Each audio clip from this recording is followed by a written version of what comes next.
Would you like to learn how to create your own ethical hacking tools using the programming language C? Well, then our complete advanced ethical hacking course is for you. Hi, my name is Joe Paris, the best-selling online instructor. Together with my co-teacher Aleska, we're going to teach you how to create and build undetectable malware using C. Who is this course for?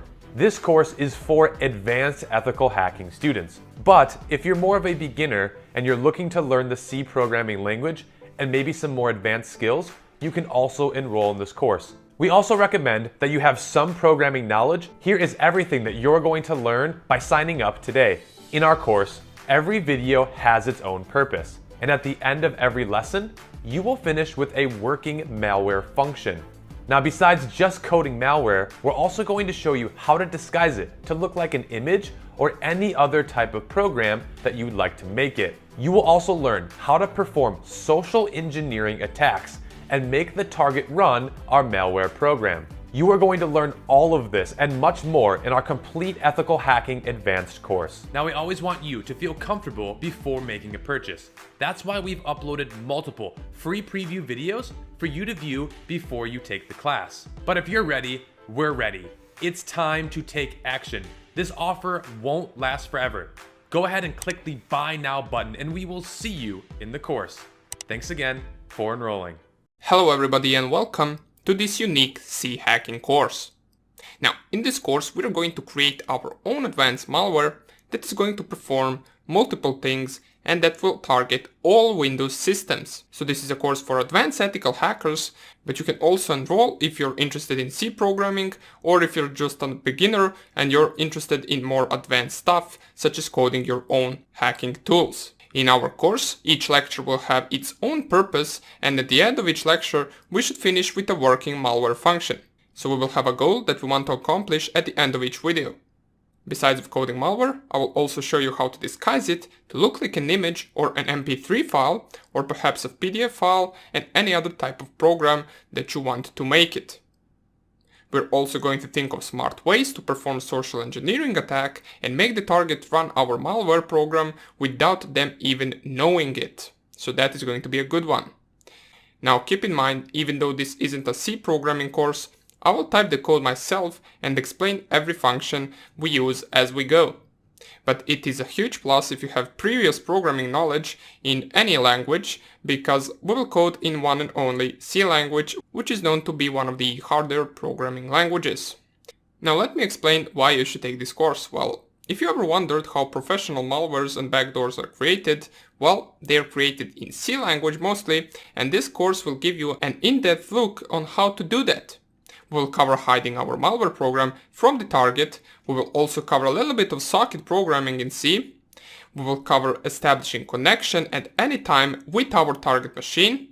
And we will also take a look at Windows registry in order to implement persistence to our backdoor, which means our malware will start automatically every time the target machine gets restarted.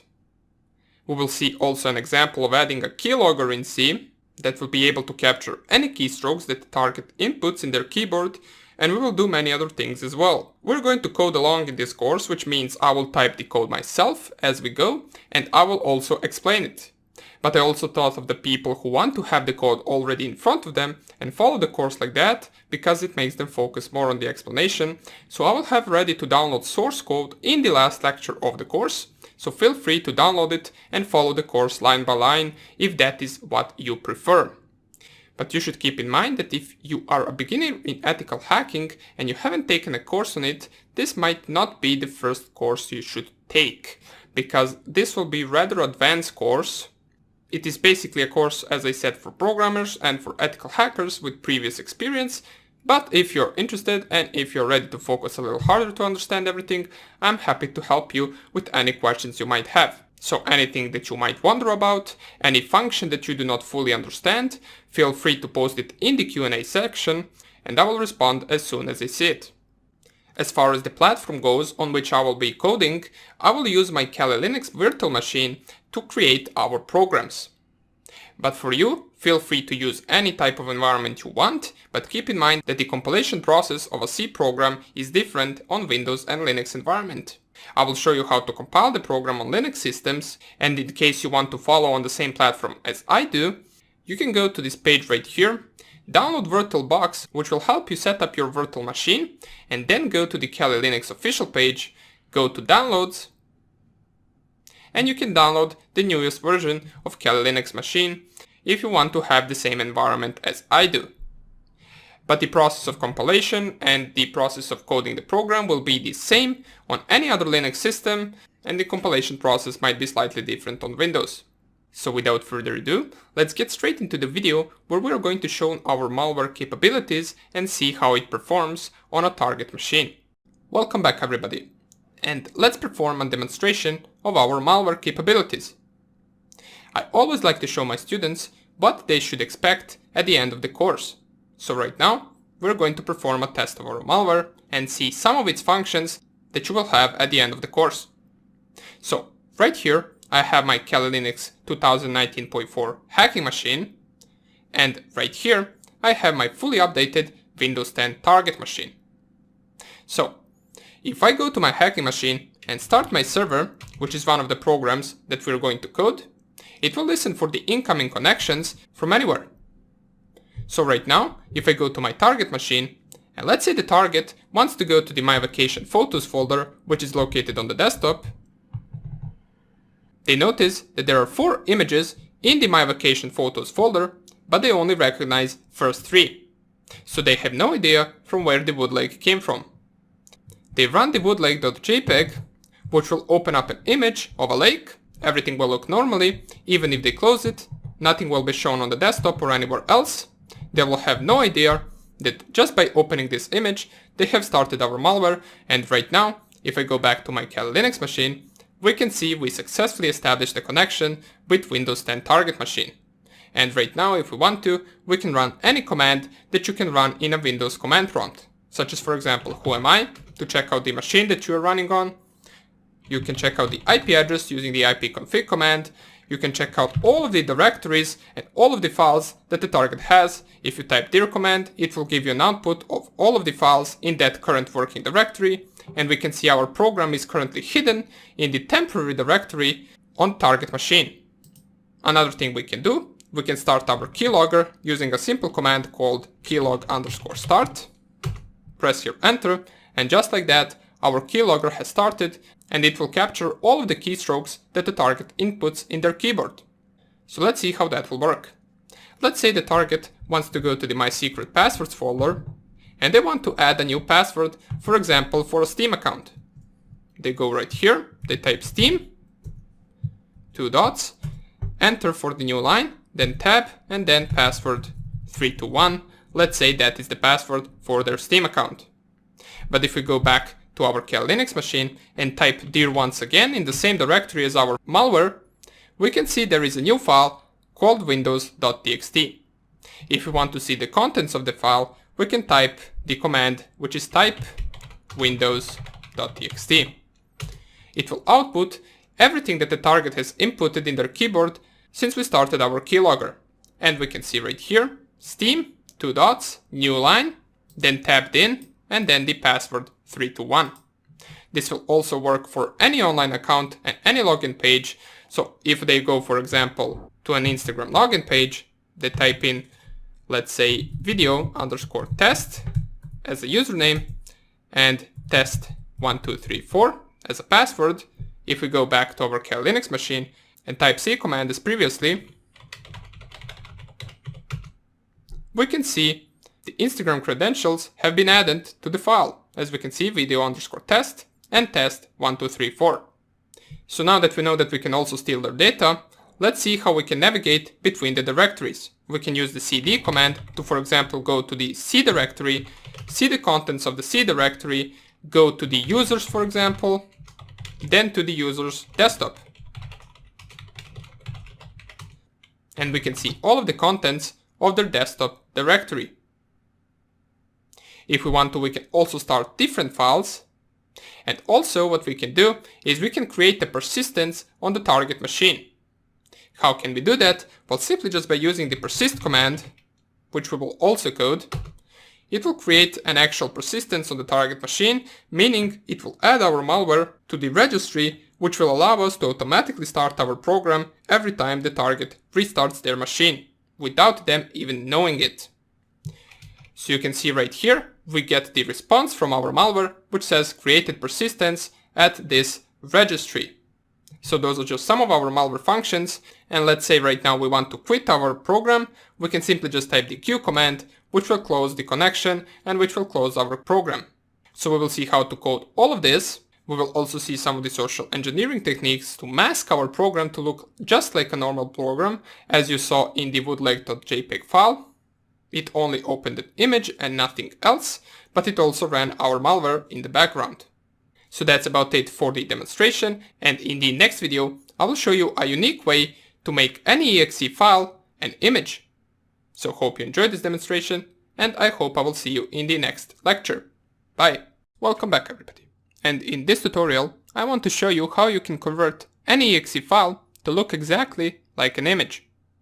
So for this tutorial you will need two things. You will need an exe file. Basically it can be any exe file that you want, whether it is an interpreter created from the MSF1OM or just some exe file that is located somewhere in your PC. It doesn't matter, you can use any you want. And you will also need a Windows environment which has WinRAR. Okay?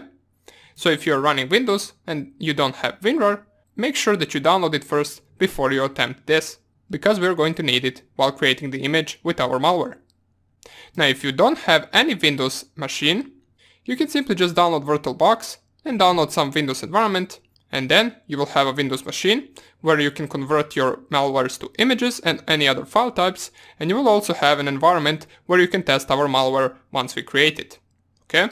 So, assuming that you already have Windows and that you already picked your exe file that you want to convert, let's see what else do we need. Well, you're going to need an image, whether it is an image that is already on your computer or the one that you will download from the internet, it doesn't matter. You will need one, so make sure that you get an image, whether it is JPEG or PNG, it also doesn't matter. And once you picked your image, you want to go to your browser, go to your search bar and type in JPEG to ICO. Now it doesn't matter if your image is PNG, you still want to type this. Once the search results are ready, you want to go to the first link, which is https://iconconvert.com, click on it. It should open up this page where the first step is to upload an image. So you will go and choose file, find your image, which in my case it is right on the desktop, and here it is, Dragon. I will select it, I will click on upload. It will take just a few seconds to upload the image. Once it is ready, we want to scroll all the way down. And right here where it says select the icon format, you want to go down here and check 64x64. It will automatically fill in the other circles, which are custom size and multi-size in one icon. Once you clicked on this, go to convert ICO, and in just a few seconds you will see this download your icons, click on it, and it will ask you where you want to save it. So you want to save it onto your desktop, click here save, and it will download it straight away. Okay? So once that is ready, you will have these three files on your desktop. Once again, the exe, the image, and the icon for that image. So once you do that, you want to separate the image and you want to separate the exe. Then you want to select both of them, right click on them, and go to add to archive. For this you will need WinRAR, so that's why I told you to download it. So right here, once you go to add to archive, it will open up this small window where it will prompt you with some different options. The first thing you want to change is you want to go right here and type the name that you want your image to be. In my case, I want my image to be called image.jpg. But since we all know in order for our malware to run, we need to have the exe extension, we want to go right here and click Create SFX Archive. Click on that and you will see it will automatically add the .exe extension right here. Once that is done, you will have image.jpg.exe in the archive name. Then you want to go to the advanced, and right here under the advanced you want to go to SFX options. And right now we need to go tab by tab and set up different options. So in the general tab, we don't need to set up anything, proceed to the Setup tab, where it will ask us which programs we want to run after extraction. The first program that we want to run will be our image, which you need to make sure that you specify the correct name. In my case, it is dragon.jpg, and I need to also keep in mind that I'm specifying all lowercase letters because that is the name of my image. So that is the first file we will run after extraction. Let's type it in, dragon.jpg, press here enter, and right below the dragon.jpg, you want to specify the name of your exe file. In my case, that is backdoor.exe, all lowercase letters, so backdoor.exe. Once that is ready, we can proceed to the Modes tab, and in the Modes tab, you want to check right here, Unpack to Temporary Folder, and go all the way down and click on Hide All. After you click that, you want to go to the Advanced. In the Advanced, we don't want to change anything. In the module, there is nothing to change. License as well. And right now, once you go to the text and icon, you want to go all the way down and click on the Load SFX icon from the file. Click on Browse and pick your icon that you created using the icon converter that we've just used 2 seconds ago. Pick your icon. Once you do that, you want to go to the Update, and in the Update tab, you want to go to the Extract and Update files, and in the Overwrite mode, you want to go to the Overwrite All files. Once you do that, click on OK. Click once again on OK. And in just a few seconds, we should have our file ready. As we can see, here is our malware that will open up an image once executed. You can see it does have the image.jpg extension, but that is only because in this Windows system, the extension is hidden. So for example, if the extension is enabled, which is not the case in most of the Windows systems, then this file would be named image.jpg.exe, because if we go to the properties of this file, we will indeed notice that this file is the type of exe, even though its name is image.jpg. So let's see what happens once we open this file. I will double click, and in just a few seconds, we can see an image is being opened, and it is the exact same image, which is this dragon image on my desktop. Nothing else is being shown, but I do assure you that our malware is being ran in the background right now. So that would be the tutorial. At the end of the course, once we code the entire malware and all the programs that we need, I'm going to show you how you can perform this same task in order to make your malware look like any type of file you want. Whether it is a PDF file or an MP3, or simply just a browser that is right here in the taskbar, we can also do that if we want to. So we're going to see that at the end of the course. I hope you enjoyed this small tutorial, and I will see you in the coding lectures.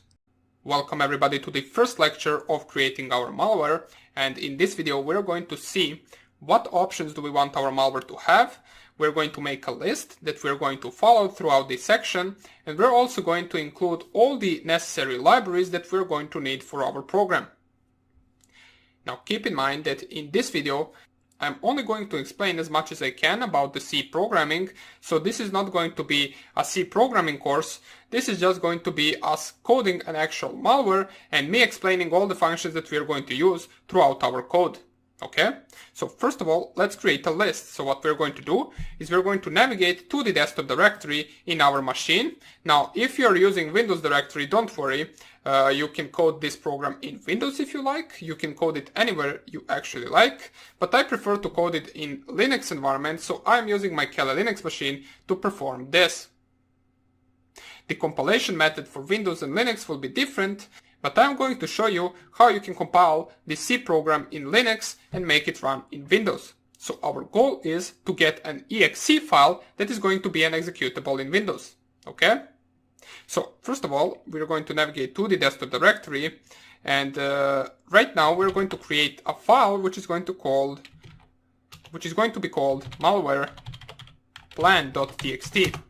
So right now, what we want our actual program to have is we want to actually make it, the first step, we want to create connection with our server. That is going to be the first step, and we're going to do that inside a main function. So we will have a main function which is going to actually perform the connection to our server. The second thing that we're going to create is we're going to create a shell function which is going to actually listen for the incoming commands from our server and iterate over certain options. So wait for incoming command and iterate over certain options. The next thing that we want to create is we want to create our program to be able to actually run on boot time. So we want our program to automatically start every time the target restarts their machine. So automatically start program when machine is rebooted. Okay? And the fourth thing is going to be that our program is going to be able to actually start any other exe program that we specify in the command. So start/spawn other programs. The fifth thing, we want to be able to navigate through different directories. So we're going to type right here, navigating through different directories. And the sixth thing is going to be implementing keylogger to our backdoor. Now keep in mind that we might not actually perform all of these tasks in this order, but we're going to accomplish all of them throughout this course. And we might actually add anything else that we come up with throughout our coding session. So let's save this program so we have it somewhere, or this file in our case. And right now let's start off with coding the backdoor. So we're going to call it nano backdoor.c. We're going to have it saved on our desktop, and in this video, as I said, we're only going to import the desired libraries that we need. So right here we're going to type include and then open tag stdio.h, and this is standard input. So the next library that we're going to include is stdlib.h, and libraries in C programming have the .h extension, so you're mostly going to import the .h actual files in C programming. Now keep in mind, we are also performing C programming and not C++. So the next library that we're going to need is we're going to include the unistd.h. Let's go with the next one. We're going to need the winsock2.h for the socket programming, which we need in order to establish a connection with our server. The fifth library is going to be windows.h, because we are creating a program for Windows and we're going to need certain functions from this actual library. We also are going to need winuser.h, and we're going to need wininet.h. Okay? These are all Windows actual libraries, and we have one more which is going to be windowsx.h, and the others are just some libraries that we're going to need for certain functions, such as for example string.h. We're going to need that library for manipulation with strings in our program. We're going to need two more, which are going to be sys/stat.h, and one more which is going to be sys/types.h. Now, since we don't really want to explain all of these actual functions, what they perform, you can simply just go, for those of you that are not familiar that much with C programming, you can simply just copy some of these actual names and go to the Google Chrome and type the name of the library that you don't know what functions it has. So for example, let's say you don't know what winuser library is, and you type in winuser.h, and you can simply just click on the first link right here, and you can read everything you want about this library. As we can see, winuser.h contains the following programming interfaces, and you can see all the different functions that this actual library contains, and we're going to use some of them throughout our program. So this is the best way that you can learn anything that you don't understand in the program. You can simply just Google it, Google a certain function, a certain library, a certain variable type, and read everything about it, and you will understand everything a whole lot better. Okay? So that would be about it for this actual tutorial. We just started off with these certain libraries, and in the next video, we're going to start off by defining a function that we're going to need, and also by starting up our main function. Okay, so we're going to start our main function in the next video. Hope you enjoyed this short tutorial, and I hope I will see you in the next lecture. Bye! Hello everybody and welcome back. So in the previous video, we included all of these libraries that we're going to need certain functions from in our program, and right now we are ready to start our Windows main function. So as we said previously, our main function is going to accept, or in our case, in the backdoor case, it is going to connect to our server that we are going to run on our Kali Linux machine. So we need to create the connect function in our Windows main function, and then we can perform all the other tasks. So right now, let us start off with defining our function. So first of all, in C, the function is defined with the simple name and then the two brackets. So our function name is going to be win and then main. Okay, so right now I'm going to zoom this in so you can see even a little bit better. We are going to name our function, as I said, Windows main, and we also need to define what type of function is our main function. In this case, we're going to make our function to return an integer, and it is going to also be an API entry function.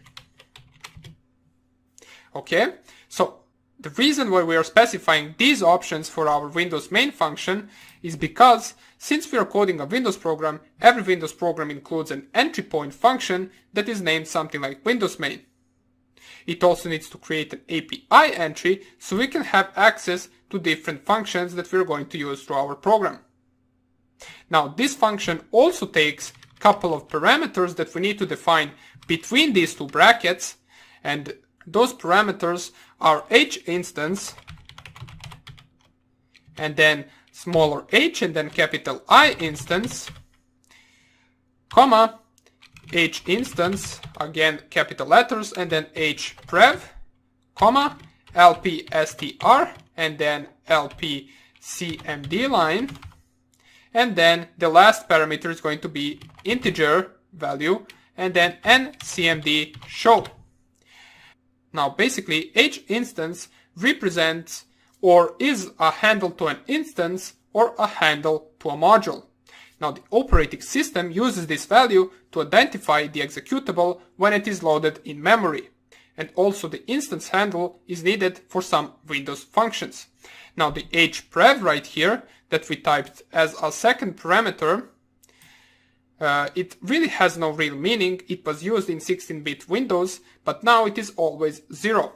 The CMD line contains the command line arguments such as a Unicode string. And the last parameter that we specified right here, which is the ncmd show, that is simply just a flag that says whether the main application window will be minimized, maximized, or shown normally.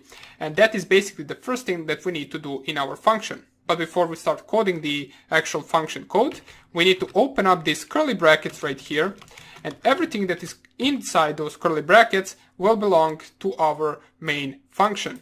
Okay, so since we're coding an actual program that is going to belong to this function, we're going to tab it once so we know that it belongs to Windows main function, and so it looks better. The first thing that we want to do is we actually want to minimize our program, or in our case we want to make it invisible as it runs. So we're going to use this ncmd show variable to actually minimize our program and to also make the console not appear during the running of our program, which is essential once you're creating a virus, a backdoor, a malware for ethical hacking. You don't want your actual target to notice that you ran something on their PC. You'd want them to actually execute your program and nothing to be shown, so they just simply think the program doesn't work. That is the goal. So how we're going to accomplish that? Well, simply we're going to create a stealth handle. So in order to do that, we need to specify it like this, hwnd, and then we're going to call it stealth. And right here we are creating a handle to a window. With the help of this, we're going to make our window not visible to the target. After it, we need to call the allocate console function, and we call it like this. We simply specify the name, then we open normal brackets, and at the end we need to specify dot and comma to mark the end of the line.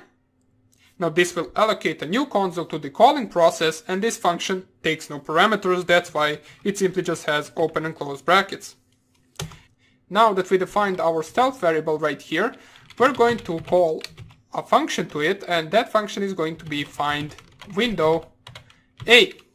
This function takes two parameters. The first one is console window class, and the second one is going to be null. Now on our stealth, we will perform this function. It is an actual function from the winUser.h header, I believe, and this function retrieves a handle to the top level window. It takes two arguments. First one is this class name, and the second one is the window name. And the actual window name we defined to be null. Now don't forget to add dot and comma at the end to specify the end of the line. And right here we're going to call a show window function. And the reason why we're calling this is because in this line we will specify whether we want to show a window to our program or not. Now, as I mentioned previously, since this is a malware, we don't really want our program to open up anything. We want it to work in background. Therefore, we are going to specify two arguments for this function. The first one is handle to the window. In our case, that is stealth. So simply just specify as a first argument stealth, and then comma, which is going to separate the second argument, which is going to be the actual ncmd show, which is this variable right here. And ncmd show parameter from our function is an integer, as we can see right here, and we will set it to be 0. Now the reason why we're setting it to be 0 is because in this function 0 means hiding the window and activating another window, and that is exactly what we want to perform right here. So with this actual line we finished off with the part of our program where we actually hide the console. Okay? And right now we are ready to create a socket object and to make our backdoor connect to our server. So we're going to perform that in the next video. This is just a small step that we performed right here, but crucial step since we don't want our target to notice anything when running this program. And in the next video, as I said, we're going to connect back to our server. So I hope you enjoyed this, and I will see you in the next lecture. Bye! Hello everybody, and welcome back to this tutorial. And right now let us start off with the creation of socket object that we're going to use to perform the connection to our server. So let's start right away, and the first thing that we're going to need to do, we're going to need to define a certain variable that is going to be a part of a structure called sock address underscore in. Okay, so let's do that right here. We're going to call a struct, which is something similar as a class in any other programming language, just in C there are no classes. Right now we're going to call struct and then sock address underscore in, which is the actual name of the structure, and then the server address, which we can define just simply as serve addr, and then the dot and comma, and right here we defined the actual server address. Later on we're going to need to actually define different parameters to this variable right here, but for now on we're simply just going to leave it right there. And here the second variable that we're going to need is going to be an unsigned short, and that variable is going to be the server port. So the reason why we are defining these two variables is because we're going to need an IP address and the port to which we're going to connect to from our backdoor. Okay? And the next variable, since we mentioned the IP address, is going to be a char variable, and that is going to point with this star to a server IP. And for those of you that are not familiar with C programming, this star right here is simply just a pointer that will point to the memory address of this variable right here. And the last actual variable that we need is going to be the WSA data, and that type of variable we're going to call WSA data. So we're going to call it the same, just this is capital letters and this is not, okay? And simply the WSA data is a structure that contains information about Windows sockets. So this is something that we must have in order to establish a socket connection to a Windows machine, okay? Now that we have all the variables defined, let us simply just type it right here, server IP equals, and right here we're going to type the IP address of the machine that is going to listen for the incoming connection from our backdoor. So this is in my case going to be the IP address of my Kali Linux machine, And how I can check that is I can simply let me just save this, and you save this program just by specifying Control O and then Enter and then Control X to exit. And for those of you that are wondering, I'm using the Nano editor to write my program. Now you can use LeafPad, you can use Vim, you can use anything you want. It doesn't really matter. What matters is that we specify the correct IP address to our Kali Linux machine or to our machine from which we're hacking. And in my case, that is 192.168.1.8. So I will simply just copy this. I will clear the screen and I will go back to my backdoor. And in between the double quotes in my server IP, I will simply just specify the IP address. Okay? And also, since we are specifying the IP address, let us specify the port that we want to connect to right after it. So server port is going to be equal, and right here you can simply just specify any port you want. Just make sure that it is a free port and not used by any other application or a program. So I will just simply type here 50,005. You can choose any port you want, if it is an existing port, of course. And since we defined these two, let me just go all the way down. Now that we have defined these two, we're going to use a WSA startup function. And we're also going to use it in an if statement. So I will code it right here and then I will explain. Let's start off with if and then WSA startup. We're going to open another two brackets right here, since this is a function, and the first parameter is going to be a make word out of 2, 0, and then after it specify comma, and then this sign right here, as we can see, this sign, and then the actual name of the variable that we defined right here. So WSA data. Now, if this is not equal to 0, then what we're going to do, and we're going to exit the program right here. Okay, so most of you are probably now confused if you haven't encountered this before. So we can simply just check out what WSA startup does by searching it on Google. And I also showed you that that is the best way that you can actually find something out about a certain function or variable in case you don't understand it the best. So let's wait for Google Chrome to open up, and then we're going to search the WSA startup. And then it might be a little bit more clear to you what this function does. Okay? So what this actual if statement does, it is simply checks whether the result of this function is equal to 0 or not. So if it is equal to 0, then it will proceed to the rest of the code. If it is not equal to 0, then it will exit out of the program. And this exclamation mark and equal simply means not equal to. So the result of this function, in case it is not equal to 0, will exit the program. Okay? So let's go right here and type WSA startup. And here we can see another example of our function right here.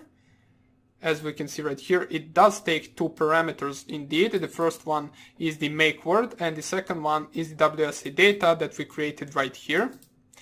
So let's go right here. WSA startup function winsock.h. So we can also see from which library it is in. And we can see right here, the WSA startup function initiates use of winsock DLL by a process. Here are the two arguments that it takes that we defined, and we can see the parameters, version require and WSA data. The return value is an integer, as we can see right here. If successful, the WSA startup function returns 0. That is the reason why we're specifying right here exclamation mark and equal, which means not equal to 0. So the successful execution of this function will return 0. In any other case, it didn't work correctly. That's why we're going to exit the program. Okay? So let's continue with our program right here. Just go all the way right here. And then what we are going to do after it is we're going to define our socket object. And we can do that simply just by calling this sock equals. And since we don't have the sock actual variable specified, what we're going to do is we're going to specify it outside of the main function. Now the reason why we are doing that is because this socket actual variable we're going to need to use in other functions as well. And if you define an actual variable inside the function, it cannot be used by any other functions that are not the function that you have the variable defined in. So right here we're going to, at the beginning of our program, define the integer sock, since that is going to be an integer. And we also might need this server address to be defined outside of the function as well, but we're going to do that later on in case we need it. For now on, this socket will be enough. So the sock returns an integer, and this socket actual function takes few parameters, which are af underscore inet, that is the first parameter, and this af underscore inet represents that we're establishing a connection over IPv4. Okay, so the second parameter is going to be sock underscore stream, and this second parameter defines that we are going to use a TCP connection or a three-way handshake connection to establish the communication between our server and our target. And the last actual parameter is going to be 0 because we are not defining anything else. And here we can close the actual bracket and type dot and comma. Okay. Now the next thing that we are going to need to do is we're going to need to actually define all the different parameters that this server address will take because it is a part of a structured sock address. Okay.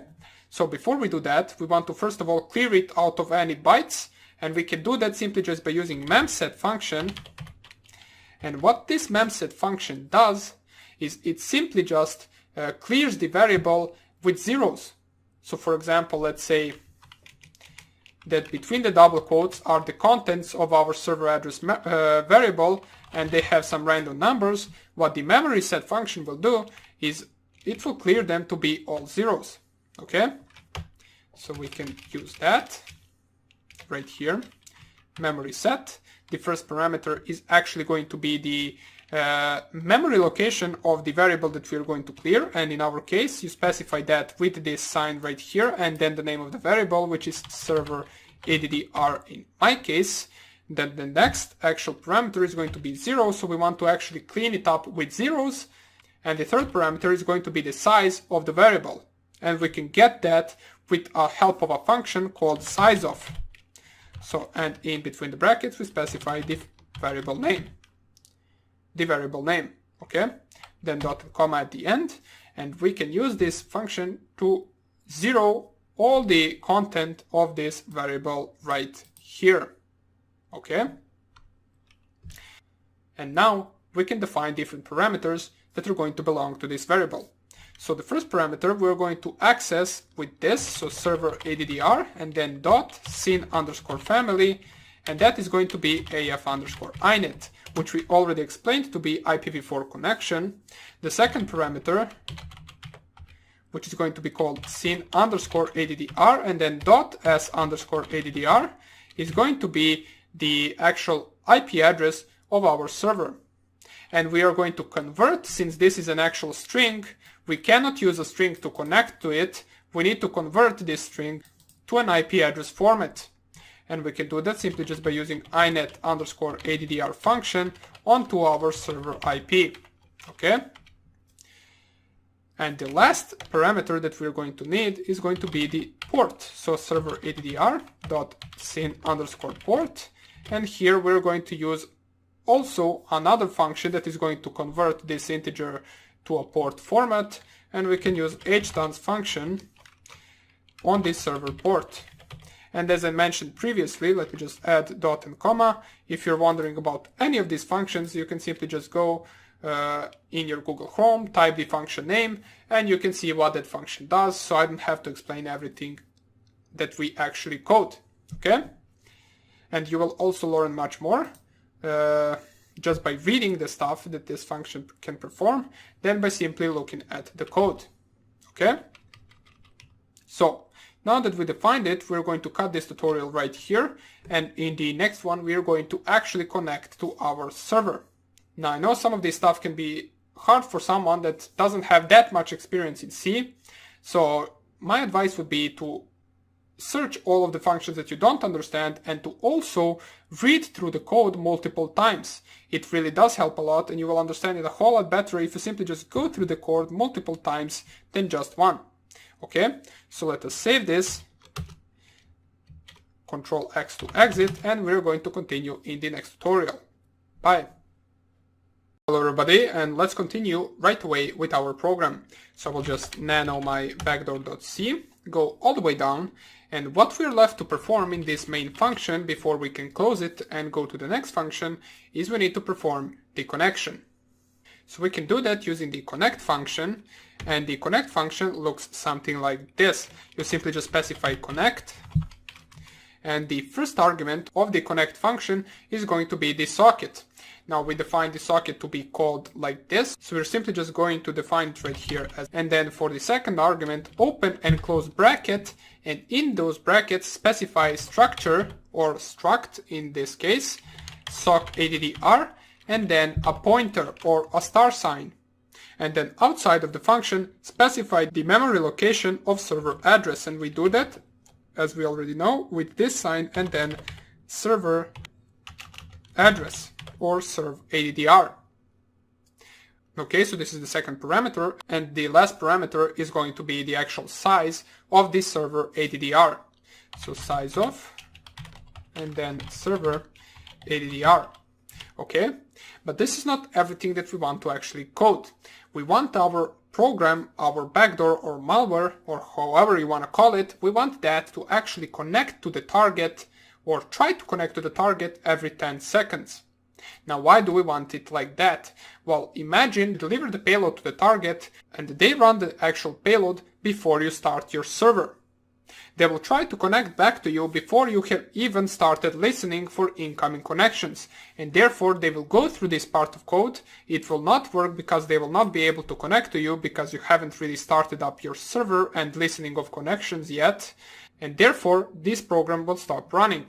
And we don't really want that to happen. We want to be able to connect whenever we start up our server, and we can accomplish that by performing this connect function every 10 seconds until it actually connects.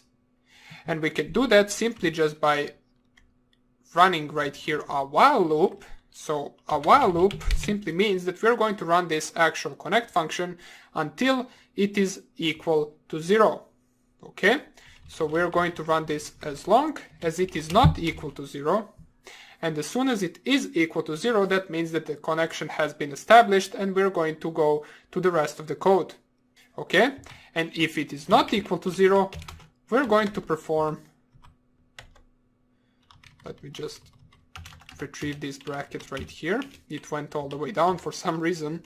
So let's get back to this. If it is not equal to 0, we're going to sleep for 10 seconds, and we can do that by typing sleep function and then the actual amount of seconds that we want our program to sleep for in between the brackets. And this function simply just makes our program not do anything for the specified amount of time.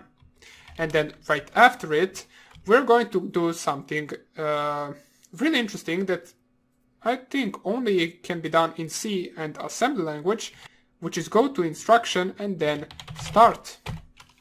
Now you might be asking, what is this start? Well, we haven't really implemented it yet, and we're going to implement it right before the while loop. And we can implement it like this. So start and then 2 dots. And let's actually go through this one more time so you can understand it a little bit better. We have something called start right here. So let's imagine this start line right here as some type of a checkpoint. And then after that checkpoint, we go to the while loop, which tries to connect. If it manages to connect, it will skip these 2 instructions and it will go outside of the while loop and continue with the program execution. But if it doesn't manage to connect, it will go to these 2 instructions. First of all, it will sleep for 10 seconds, and then it will go to this instruction which says go to start. So it will go right back to start, and then it will perform all of these in circles until the actual connect function works and until the target connects to our server. Okay? And once it does that, once the actual target connects to our server, we're going to enter a function called shell. And in the next video, we're going to start by coding this function, which is going to actually receive the commands from our server, execute them, and send back the output or the result. We're going to see how we can implement that in the next tutorial. So for now on, that will be about it. We managed to actually create a while loop that is going to connect every 10 seconds until it manages to connect. And we also define the socket object as well as the server address. So our main function is close to done right here. We created the API entry entrance. We hid our actual console from the target so it doesn't open up anything. We defined all the necessary things that we need, such as IP and port, and then we connected to the target. And right now, as I said, we're ready to execute the commands. So that would be about it for this tutorial. I hope you enjoyed it, and we are going to see how we can continue coding this program in the next lecture. Bye! Welcome back. In this video, we're going to create our shell function. So the goal of this function is for it to be able to execute the commands that our server will send to the target. So we're also going to perform that in while true loop, but before we do that, we need to allocate some of the different variables inside that function. So let's go and navigate to our backdoor.c. I will open it with the nano editor. Here is the thing that we already coded, which is the Windows API entry main function. And now, as you can see down below in the previous video, we called the shell function, but we don't yet have it, so we need to code it right here. We're going to code it at the beginning of the program, right above the API entry Windows main function, and this function is going to be a void. Now, what does this mean? Well, a void function means that it will not really return anything from this function. If you simply just call a function integer, like this one right here, this means that this function will return an integer number, such as, for example, it will return 1 or 0. But once you call the function void shell, that means it will not return anything. We don't really want to return anything, as this is actually the main part of our program. Okay? So we need to call the open big brackets to make the code actually belong to this function. And right now, we're going to allocate 3 different variables inside this function. The first one is going to be the buffer variable. This is going to be a chart type variable, and it is going to contain 1024 bytes of memory. Okay? So what we're going to use this variable for is we're going to use it to receive the actual command from the server. So let's imagine this scenario. We are running our server that, keep in mind, we haven't coded yet, and we send a command to the target that is going to be, for example, delete this file. So that command is going to be stored in this variable, and we're going to code that right here.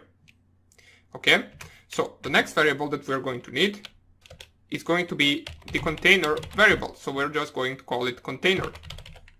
And this variable right here is also going to be 1024 bytes large. And I will explain once we get to the actual end of this function what is the use of this variable. And the third actual variable that we need is total underscore response. And this actual variable is going to have 18,384 bytes. So this is going to be a lot larger than the previous two. And you will see why we need it like that. Once we create all of these variables, we're ready to jump into the while true loop, or in our case, while one loop.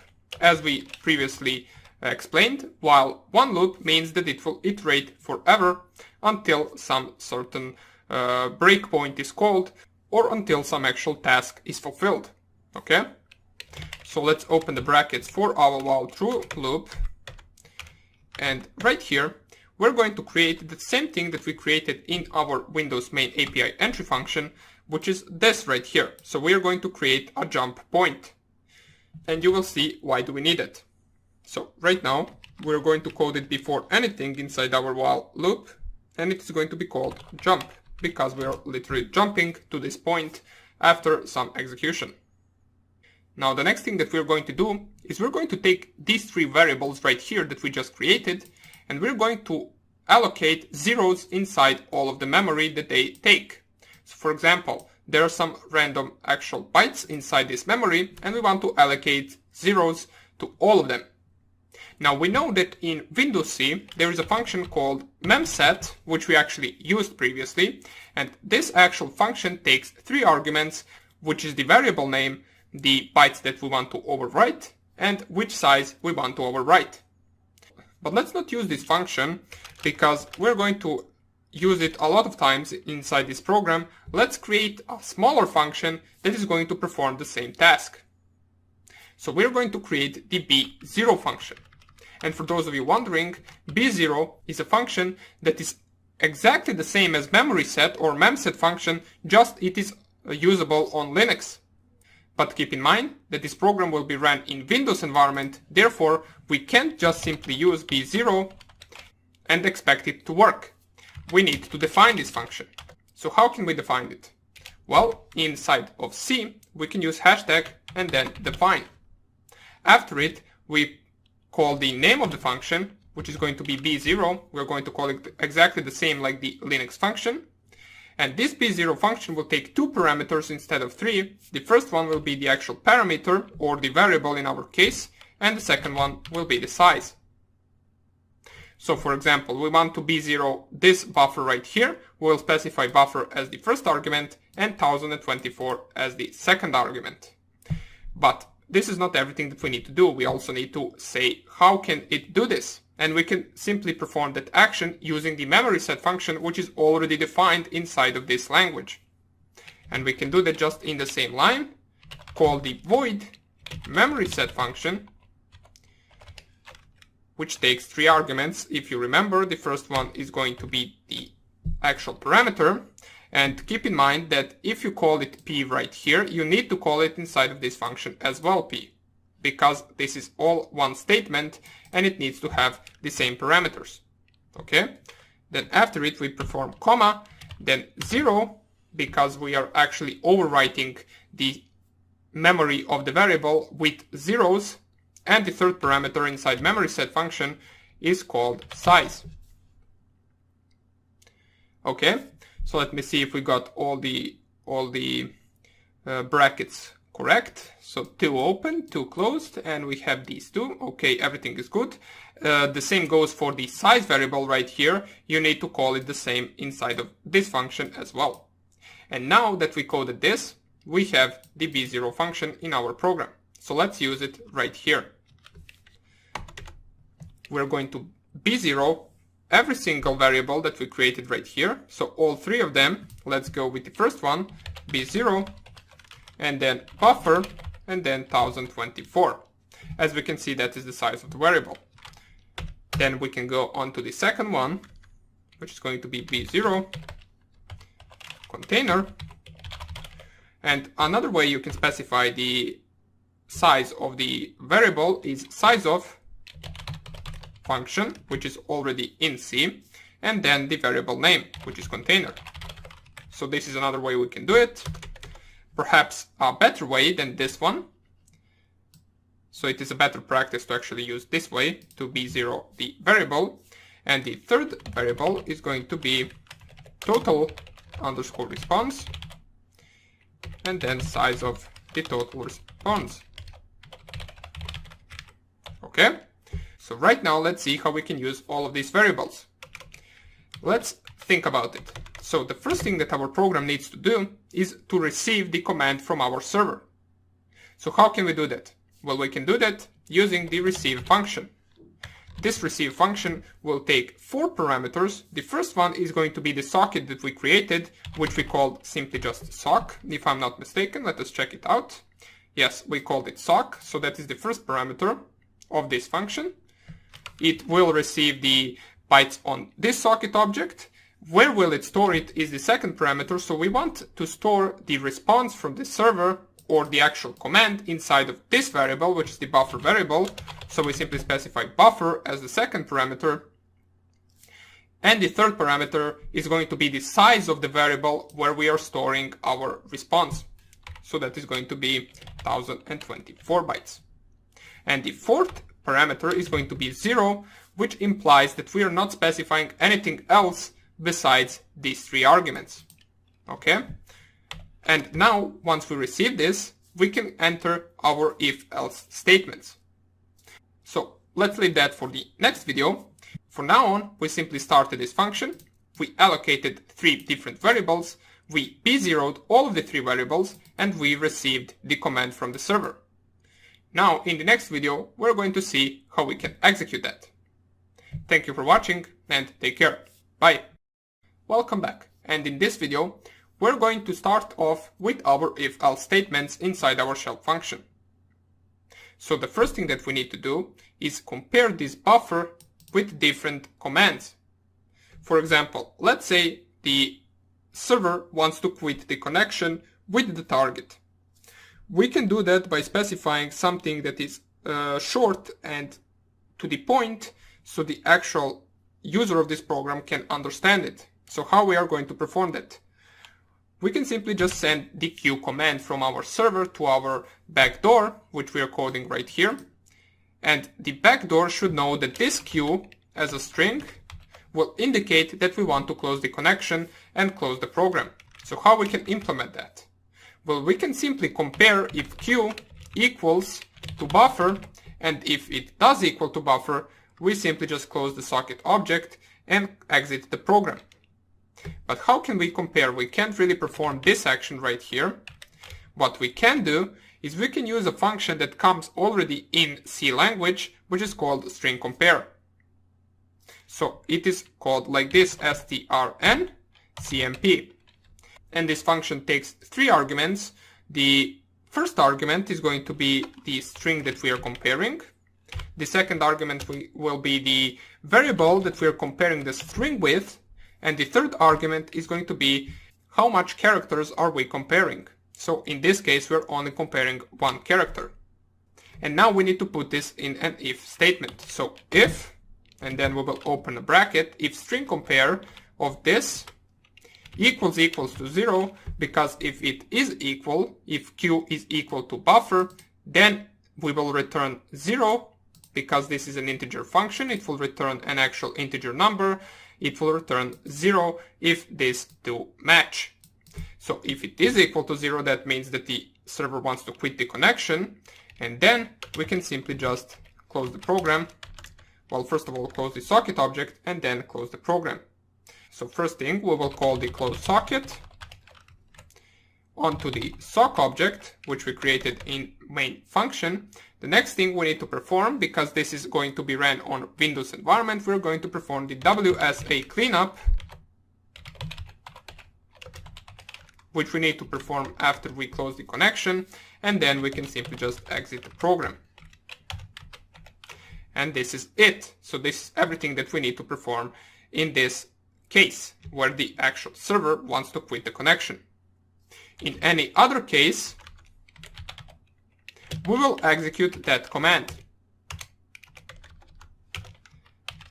Let me just make this a little bit prettier so we can follow all the brackets one by one. So how can we execute the command? What we need to do is we need to take the command, which is in string, which is just a bunch of characters, and tell the program this is what you should run in your system. So in order to do that, we're going to perform something that we haven't performed previously, which is going to be the creation of file descriptors. So file descriptors are created like this. You type the file keyword in capital, then the star sign, and then the actual name of the file descriptor. This just means that it will point to that specific memory.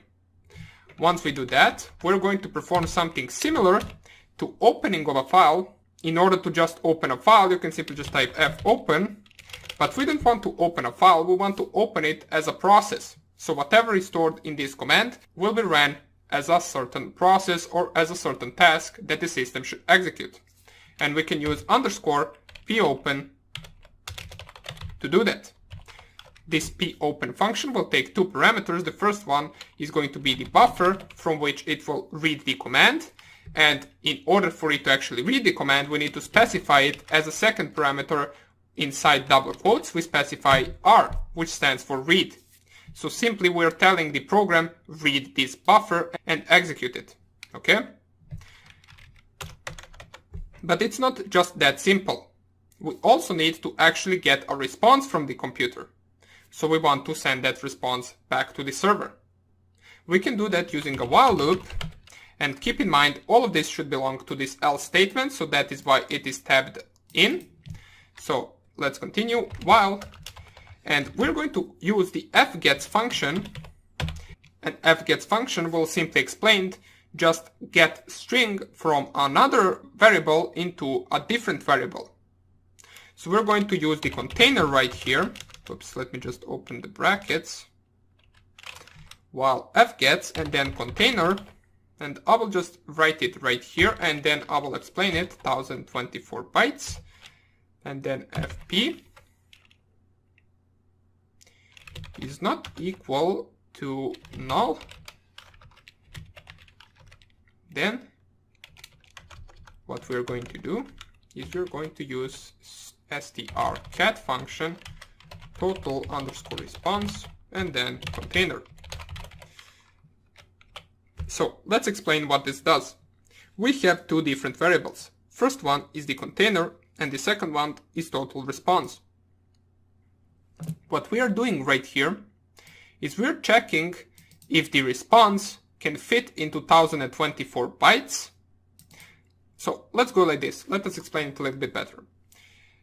In this line, we execute the buffer or the command inside the buffer.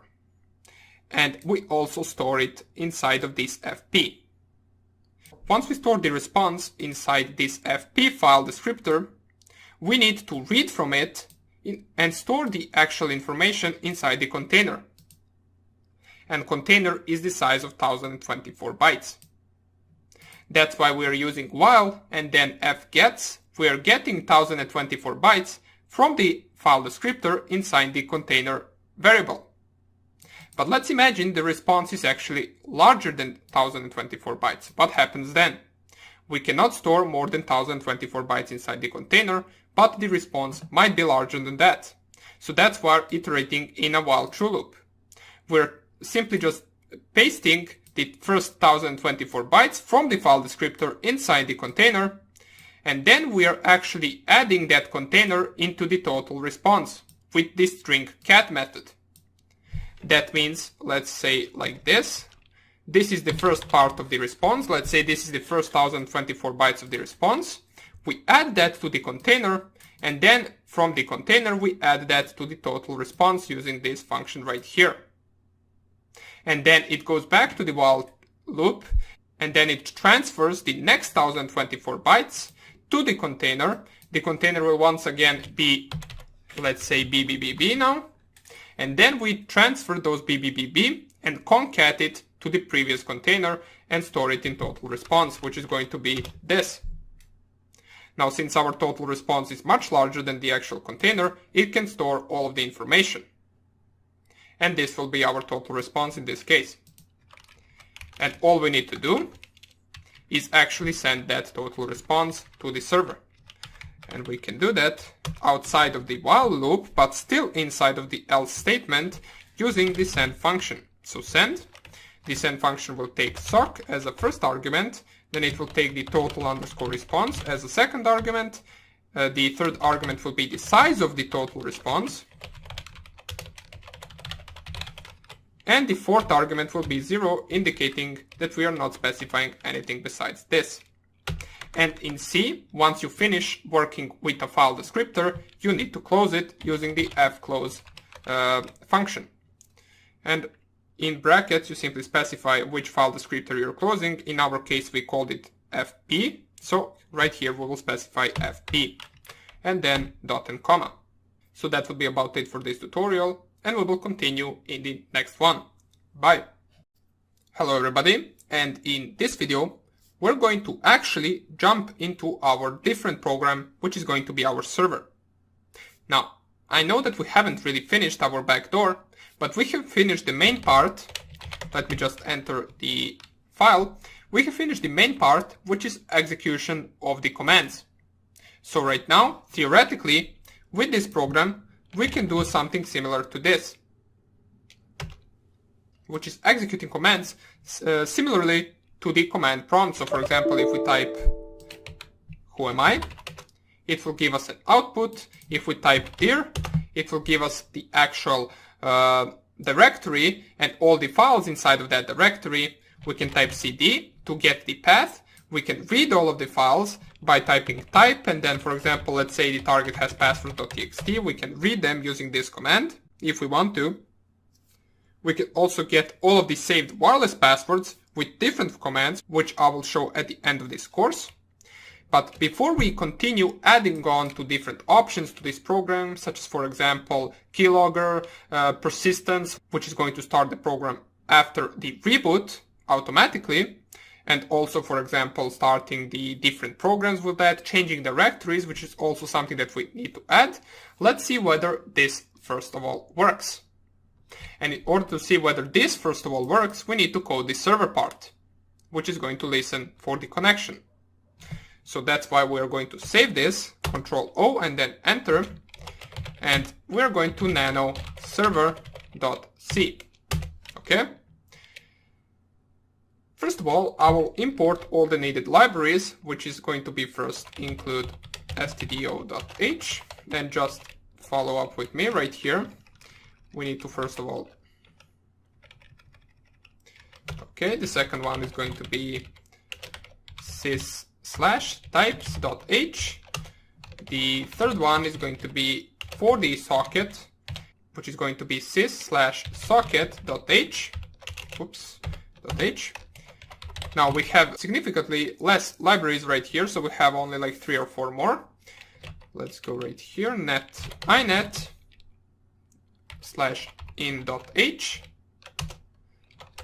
The fifth one is going to be the usual one, which is the stdlib.h. The sixth one is going to be string.h for the string manipulation. And we have 2 more. The first one is unistd.h. And the last one is going to be arpa/inet.h. Okay, so now that we have all the libraries included that we need for this server, let's continue with our program. Now keep in mind that this server program will only have one function, which is going to be the main function. And it will be significantly smaller than the backdoor program, because this is only right here to create a connection or to listen for the incoming connection and to send the commands and also receive the response. So let's start off. We are going to open the big brackets right here, and everything inside of this program will belong to this function. First of all, we're going to create all the variables we need, which is going to be the socket and the client socket. Now the reason we need client socket is because we are the server, we need our own socket, and once the client initiates the connection to us, we also need to store the client socket. That's why we are creating 2 socket objects right here, or in this case 2 integers right now. The second thing that we're going to need is going to be once again buffer. The same thing that we did in our backdoor.c with buffer, we're going to use it right here as well to transport the command.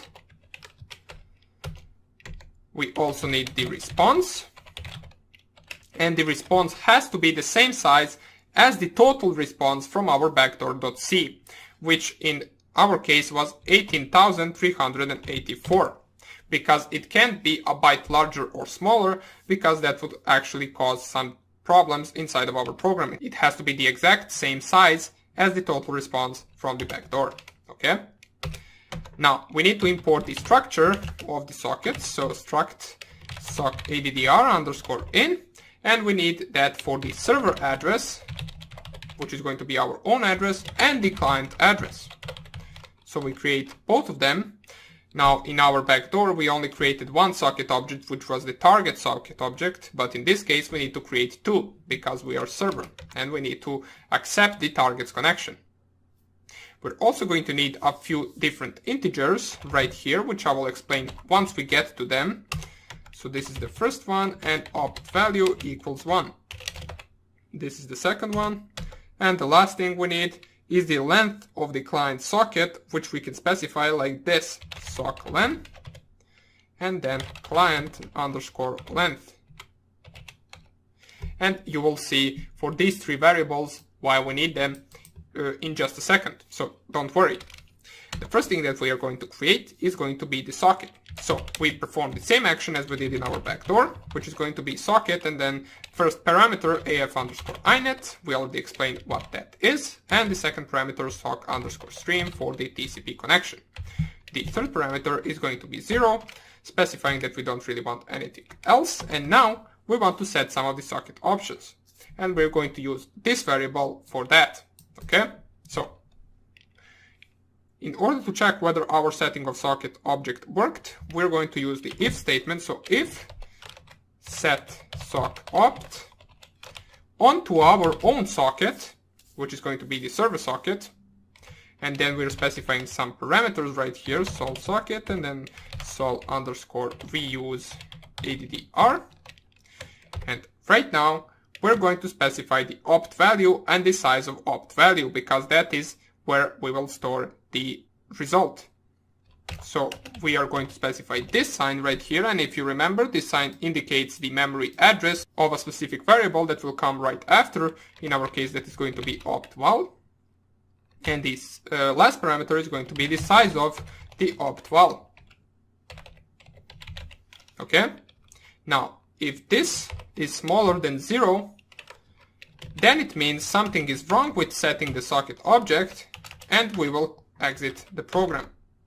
So we will print first, printf, error setting TCP socket options. And we can specify the new line character right here. Make sure to add dot and comma at the end, and then return 1.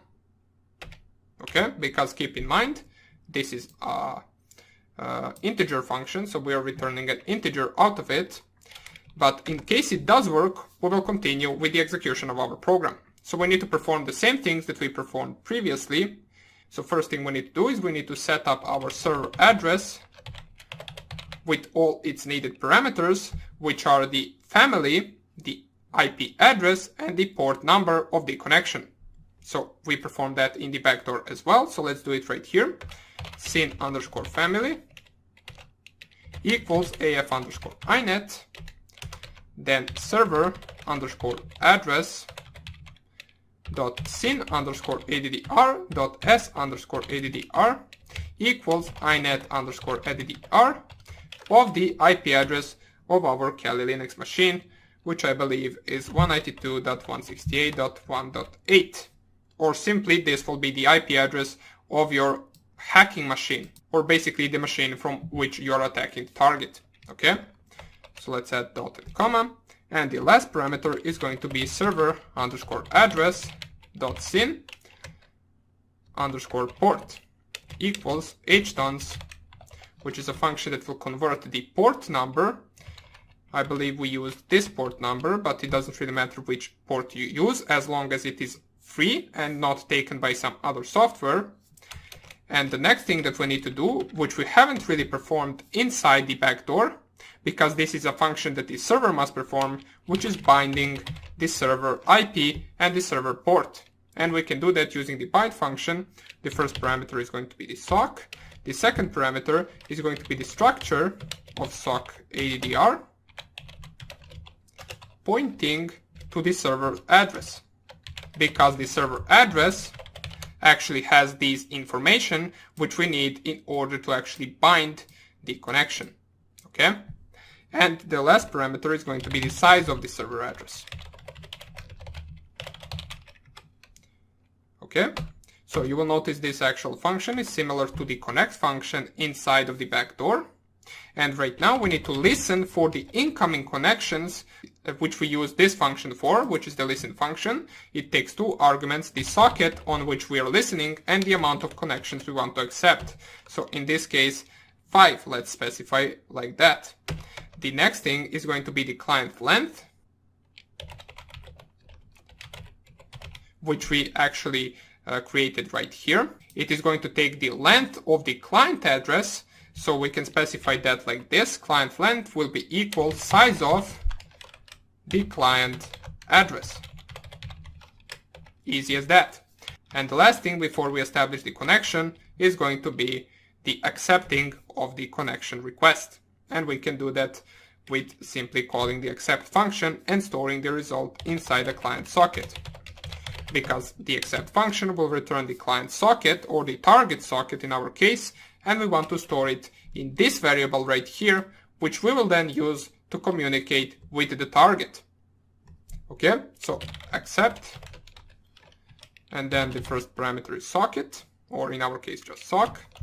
The second parameter is once again the structure of the sock address pointing to the memory location of the client underscore address and the size of the actual client address, which we can specify like this. So client length, because this variable right here stores the size of the client address, that's why we can specify it like this. Okay, so this is our first part of the main function. In the second part, which is a lot easier because it is simply just a while true loop iterating over different commands, we're going to do that in the next tutorial. So first of all, try to understand this as much as possible, because I know if you are doing the socket programming, it can be really hard at the beginning, especially in C language. But keep in mind, the more you read it, the more you search on the internet for a function that you don't fully understand, the more you will get to know how this program really works. Okay, so thank you for watching, and I will see you in the next video. Bye! Welcome back everybody, and let's continue with coding of our server. So what I'm going to do is I'm going to first of all nano the server. Oops, I need to go to the desktop environment first and nano the server.c. And right here we have the first part of our main function.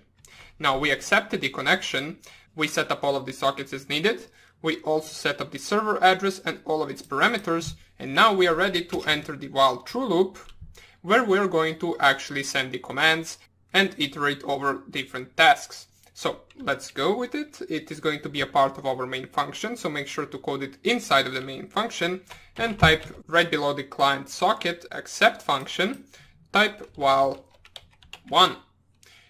Then you need to open the two brackets, and I'm going to do it like this so we can see everything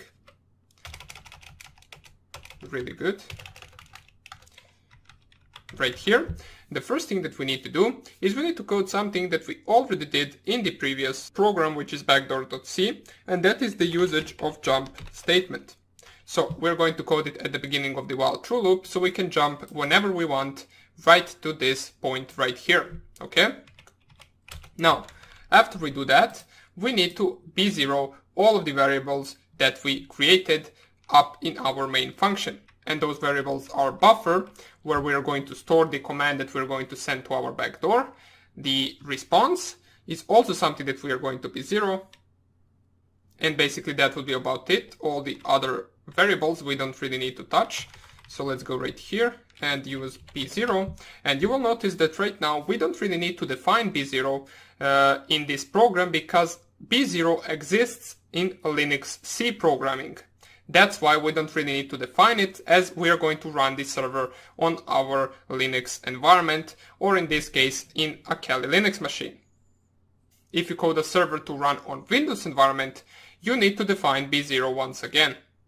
Okay, so let's go right here, b0, and then we're going to type the memory location of the buffer to clean it up, and the size of the buffer, which is 1024 bytes, but we're going to define it like this.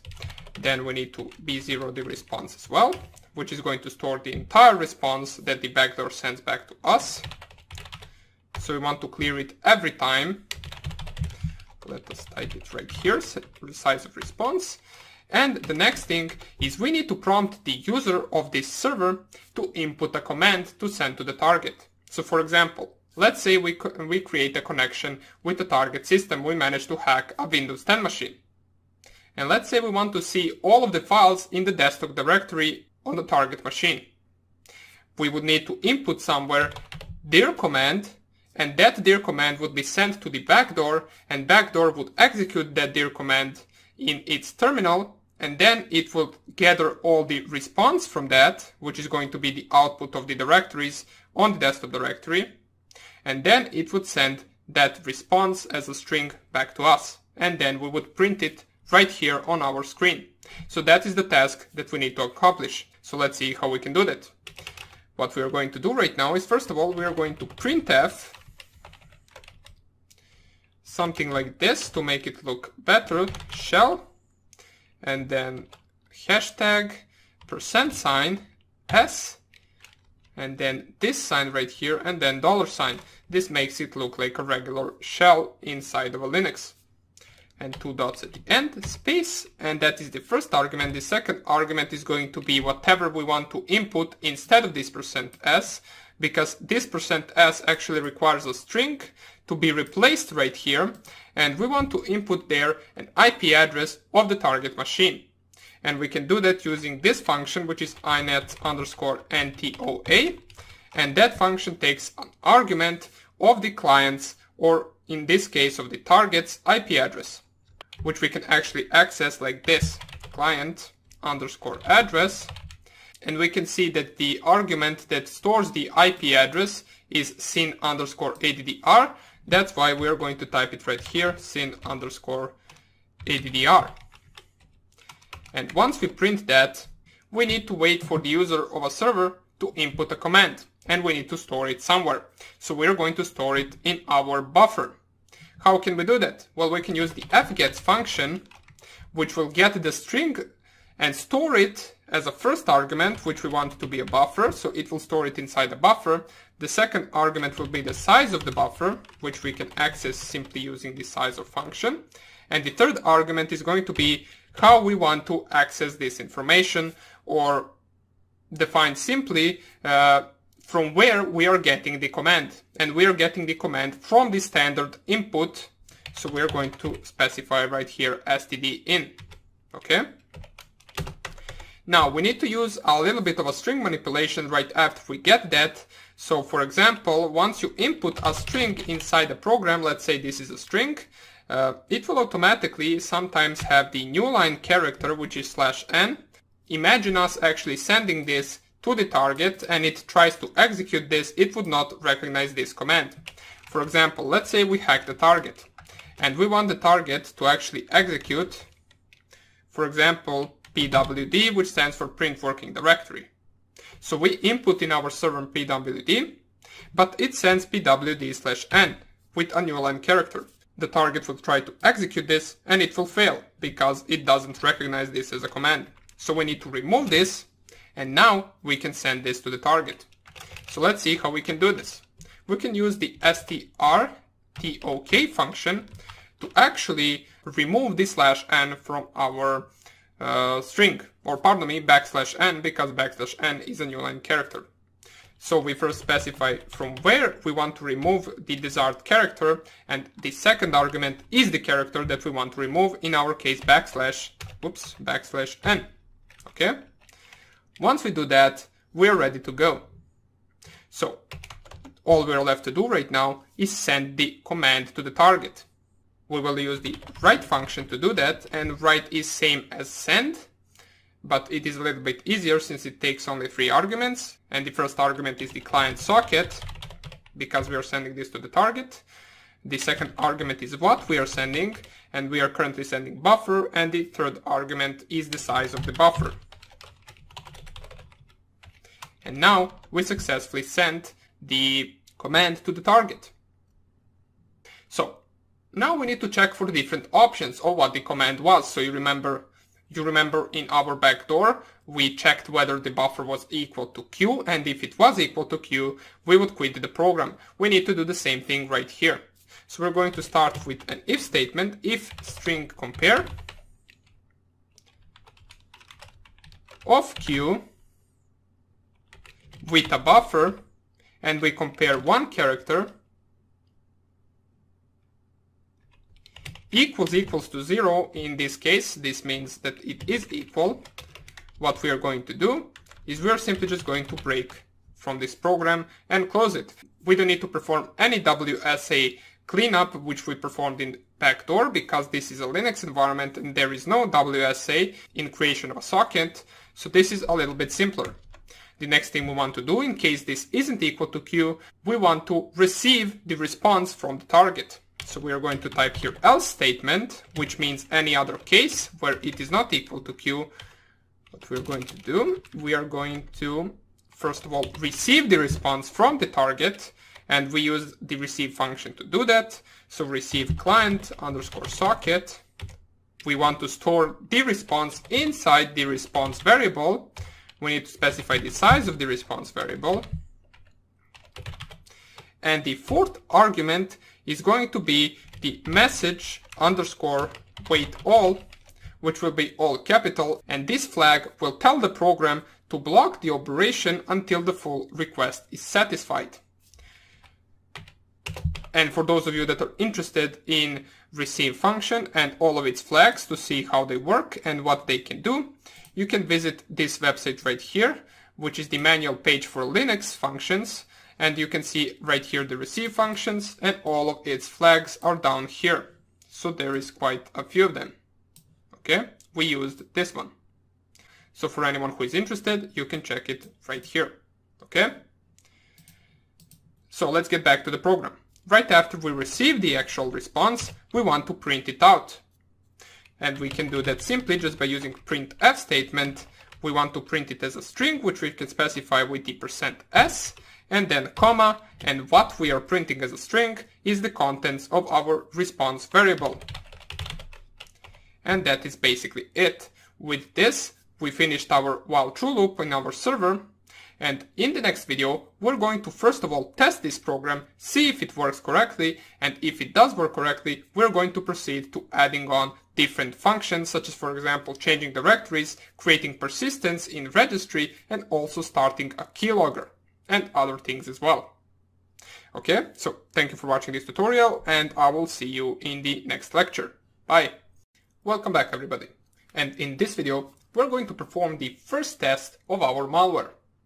Now, I know that we haven't added all the functions that it should have, but right now we added the main one, which is executing the commands and quitting the program. If this works, then we can continue adding on to different functions, such as keylogger, such as starting other programs, such as persistence, on reboot time. But first of all, let's see if this main part works. So I will open up my terminal, and there are going to be a few things that we're going to need right now. And one of them is a program for compilation. Now, the process of compilation is different on Linux environment and on Windows environment. If you're coding these programs in Windows, for example in Visual Studio, feel free to compile them there. And if you're coding in Linux, we're going to need a program called Ming. Now, I don't think it comes pre-installed on any Linux environment, so we'll have to download it. There are certain steps which are very easy. apt-get update and then apt-get install mingw and then -w64, which is the screenshot of this command right here. If that doesn't work, down here you have some of the solutions for different errors. Okay, so it is once again on this website right here. Now, since I already have it, I'm going to continue the compilation. But before we even compile the programs, we must make sure that certain things are set as they should be. And one of those things is the IP address, also the port on which we are connecting. So they have to be the same as this Kali Linux machine, and they have to be the same in both programs. So first of all, I will type ifconfig to check out my IP address, which is 192.168.1.8. And now I'm going to enter both of these programs.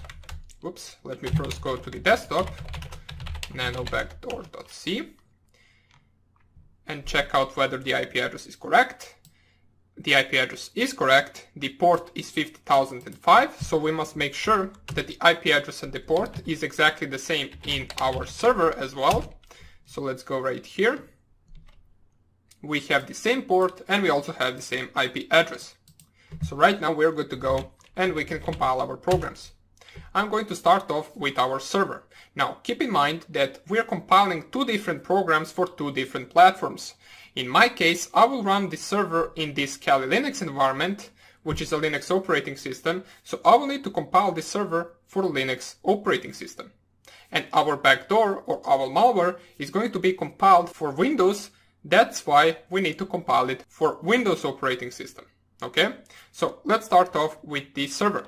In order to compile the server, after installing the program that we need, you can simply just type gcc, then the name of the file that you're compiling, which in my case is server.c, -o, and then the name of the file that you want the compiled program to be called. In my case, I will simply just call it server, okay? So once I press here enter, we can see there are some errors in this program which we need to fix. The first error, let's see right here, is in this line, and it is letter L that doesn't really need to be here, so we need to remove this. As well, in this line, we are missing a dot and comma. So this actual compiler is really good because it tells you exactly where the errors are, as well as what are the errors.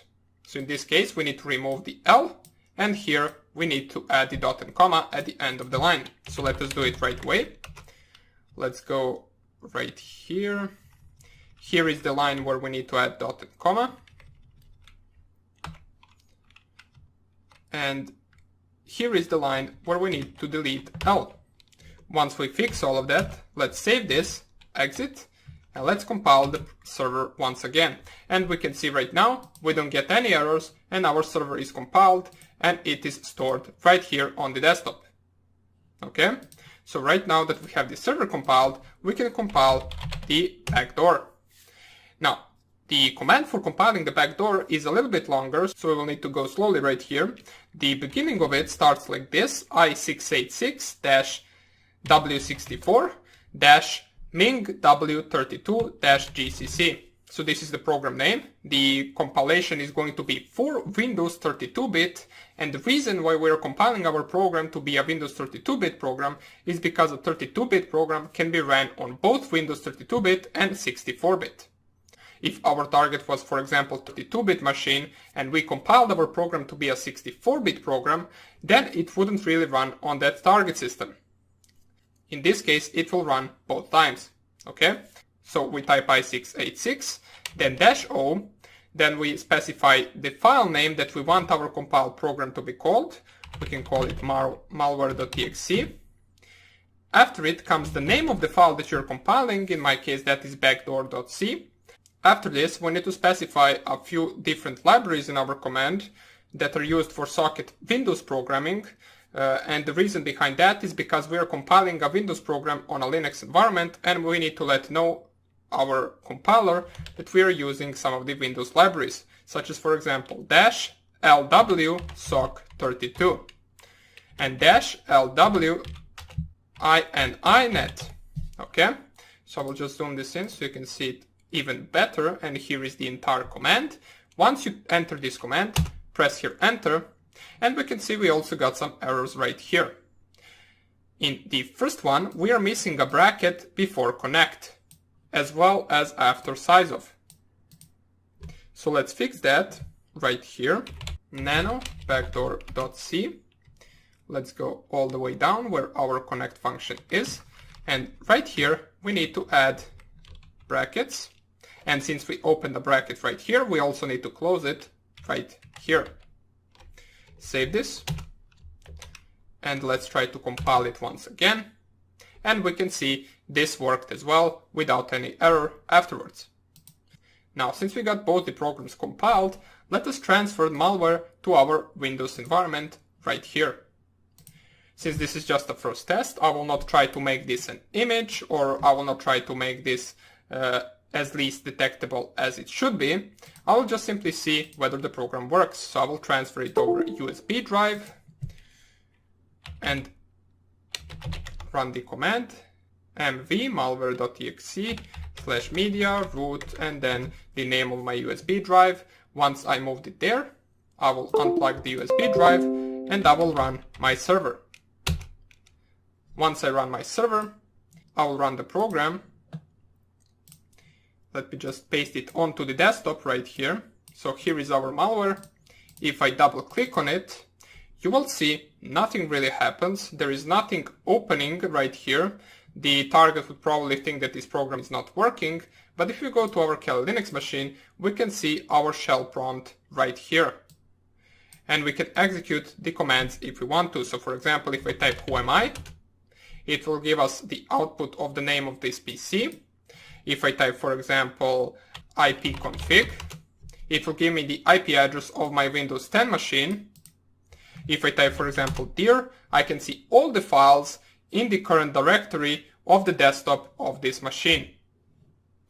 So our execution of commands works. Let's see whether the Q command works. If we specify Q, we quit the program. So everything works really well. We can execute the commands, we can quit the program. All we're left to do in the future videos is add different functions to our program to make it even more dangerous. And at the end, I will show you some of the techniques on how to hide the program, how to make it an image, an audio file, a PDF, or whatever you want to make it.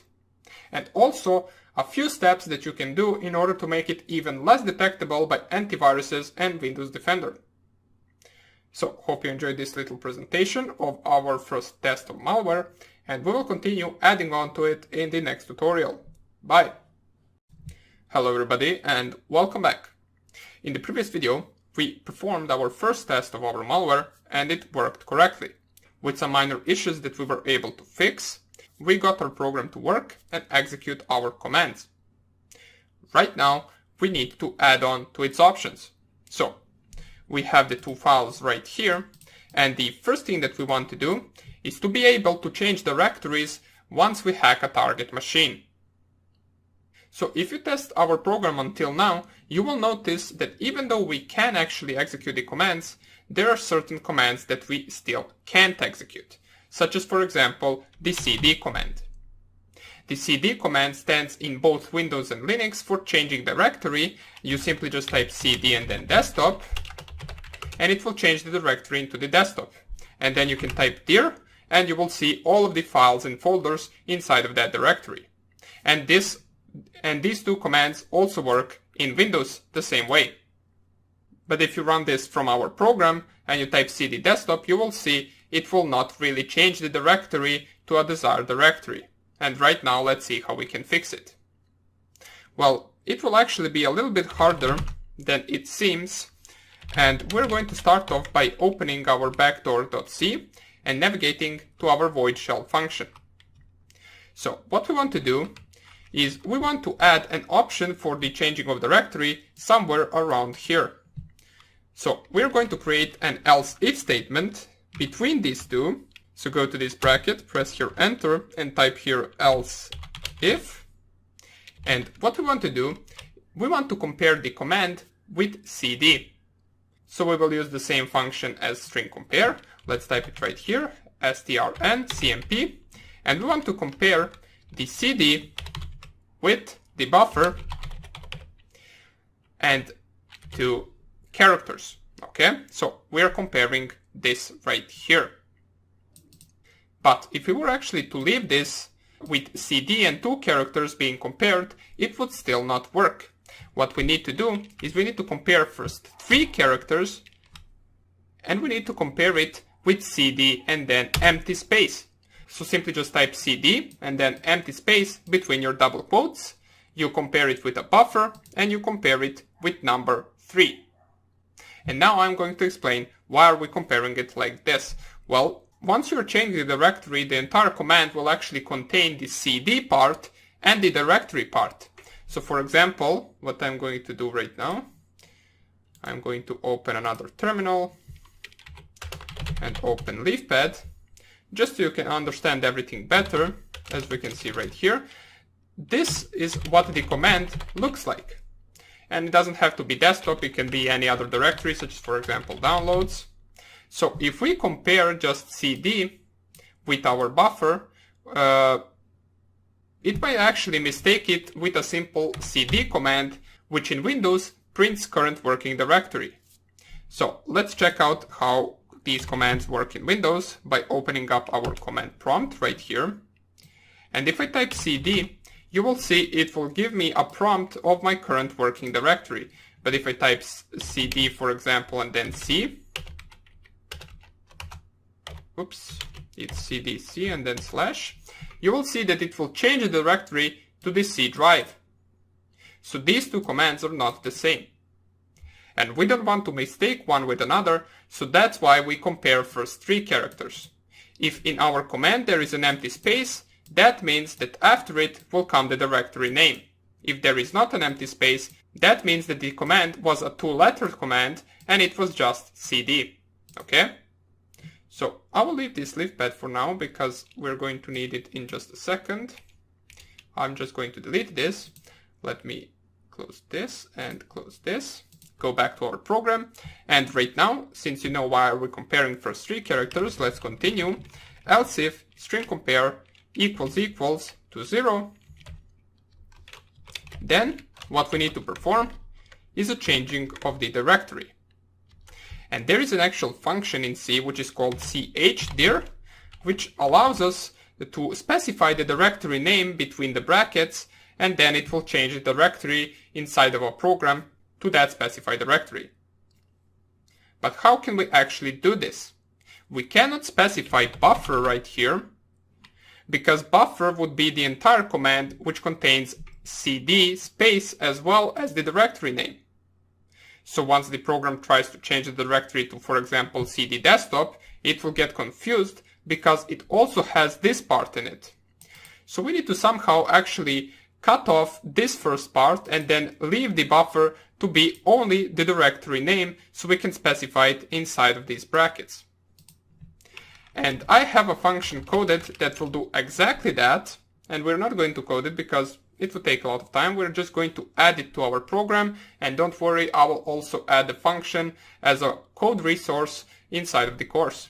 So here is the function right here. As you can see, it is quite a large function, and it is called string_cut.